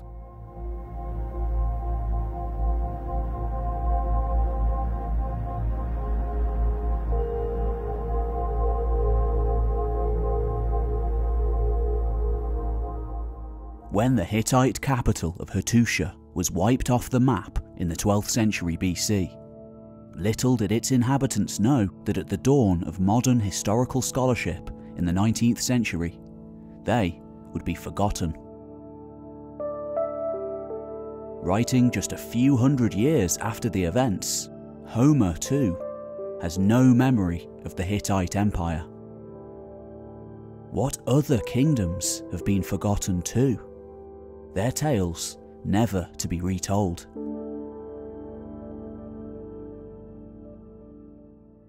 This brings us to the last named of the sea peoples to attack Egypt in 1177. Most mysterious of all, with little more to go on than a name: the WESHESH. While their origins remain unknown, some have theorised roots in Caria in Anatolia, while others see their end in Canaan, where they became the Israelite tribe of Asher. Unfortunately, there is little concrete to go on. It seems likely that Homer's Troy of Trojan War fame was in fact not a fully independent state, but a subject kingdom to the Hittite Empire, Wilusa even being mentioned in the diplomatic archive retrieved from Hattusa.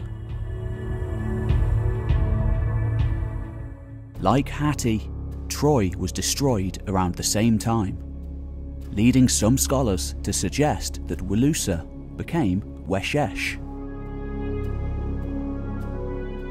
Finally, writing many centuries later, the Roman writer Virgil, using sources we've lost today, finishes Homer's story, adding on the tale of Aeneas, legendary founder of Rome. For according to Virgil, Rome was founded by exiled Trojans, forced onto the high seas to settle in Italy, where they founded the Italic race. Far-fetched this may seem, but if Sardinians, Sicilians and Tyrrhenians showed up in the eastern Mediterranean at this time, it's not impossible to think of mainland Italians involving themselves too. Which brings us to our very last theory, perhaps the most fascinating of all. In recent years, a number of scholars have argued for even more involvement from the western Mediterranean. It's nearly impossible to prove. However, it's just as difficult to disprove entirely. For in the West, events were playing out too. Events that remain almost entirely unrecorded today.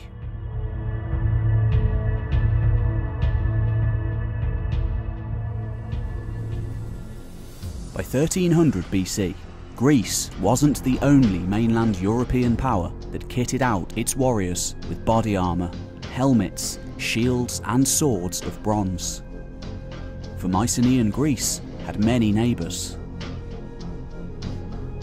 Though aspects of their culture were borrowed from the eastern Mediterranean, much of it was native to their lands. For this was the beginnings of the Urnfield culture, ancestors of Celts and Romans who spread over much of the European mainland during the age of upheavals in the 13th and 12th centuries BC.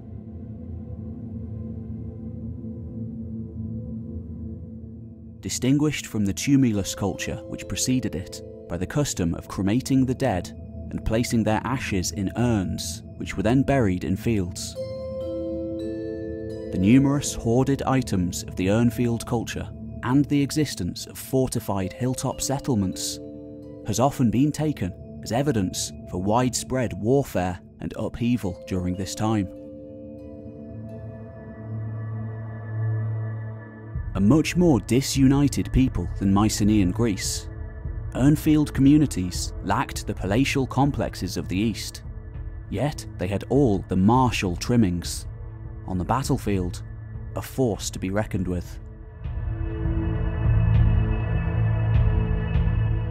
A Bronze Age battle found in Germany's Telensa Valley has more bones in it than any other found during the Bronze Age, Middle East included.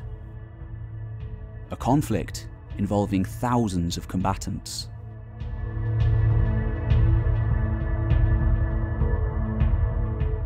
And lots of other evidence exists too, of wars and military expansion. Any written record or even oral traditions have been entirely lost today. These bronze cuirasses were found at Marmessa in France. And this is the Frankleben hoard, an astonishing collection of items. This collection of 300 bronze sickles, coated in strange symbols, may even be a form of proto-runic, a primitive writing system.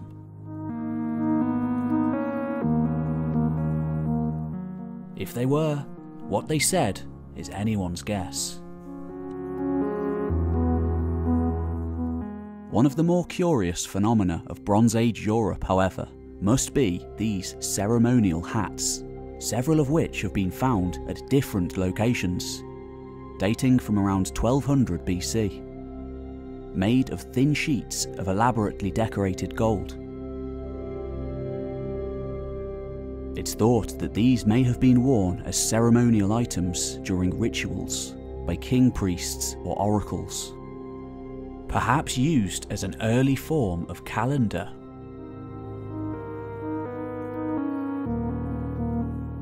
Echoes of a similar pointed style of hat or helmet can even be seen in other areas of Europe, most notably in Sardinia, not far away.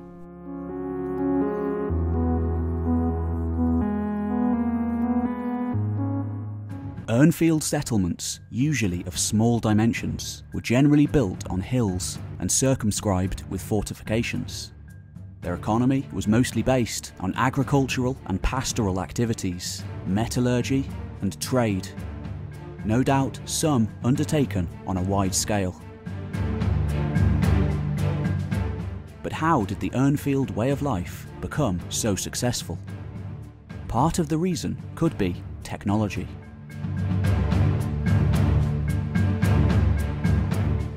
New sword technology, now used for slashing instead of just stabbing, surpassing that of the preceding tumulus culture.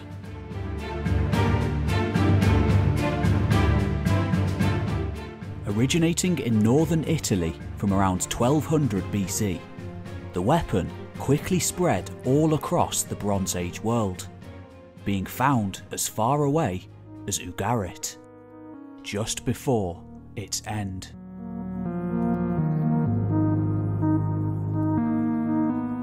Historian Robert Drews has further suggested that the new slashing Nauhu II sword may have ushered in an entirely new type of warfare, never before seen, with mobile bands of sword-wielding infantry replacing chariots. Drews even suggests the political instability wrought on centralised states in the decades leading up to 1200 BC may have been caused, at least in part, by this new sword.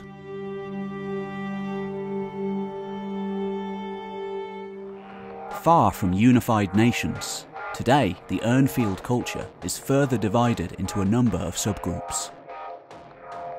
One of which, the Proto-Villanovan, emerged in Italy in the first half of the 12th century BC, lasting until the 10th century.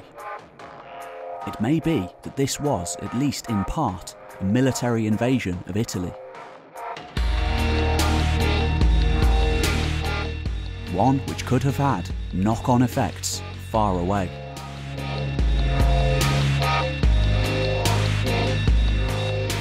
Just maybe, wide-ranging warriors of the Urnfield culture, on the search for plunder and glory, could have continued on into the eastern Mediterranean, joining up with sea-born SHERDEN and SHEKELESH to lands far away.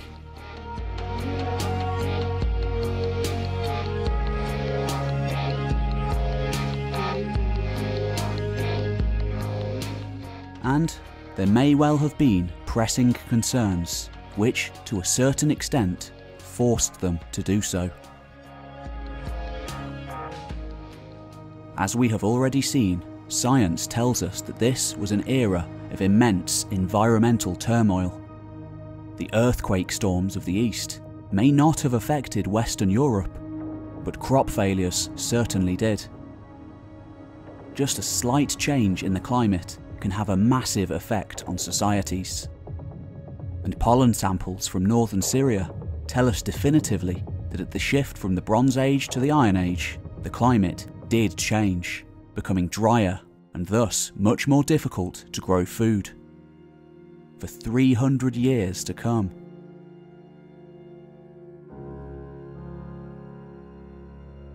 What do martial cultures do when they can't grow their own food? They go looking for it elsewhere, creating a domino effect across the world. As far north as Britain, Bronze Age hill forts bear the marks of war around 1200 BC. Could the knock-on effects of events here have continued all the way to the south and then onwards to the palatial systems of the east? So far, we simply can't say for certain, but it's interesting to wonder nonetheless.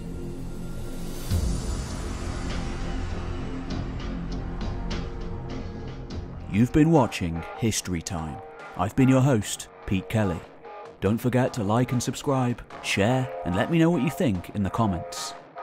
If you're interested in natural history, check out my latest channel, The Entire History of the Earth, where myself and David from Voices of the Past are telling the entire story of our planet from the very beginning.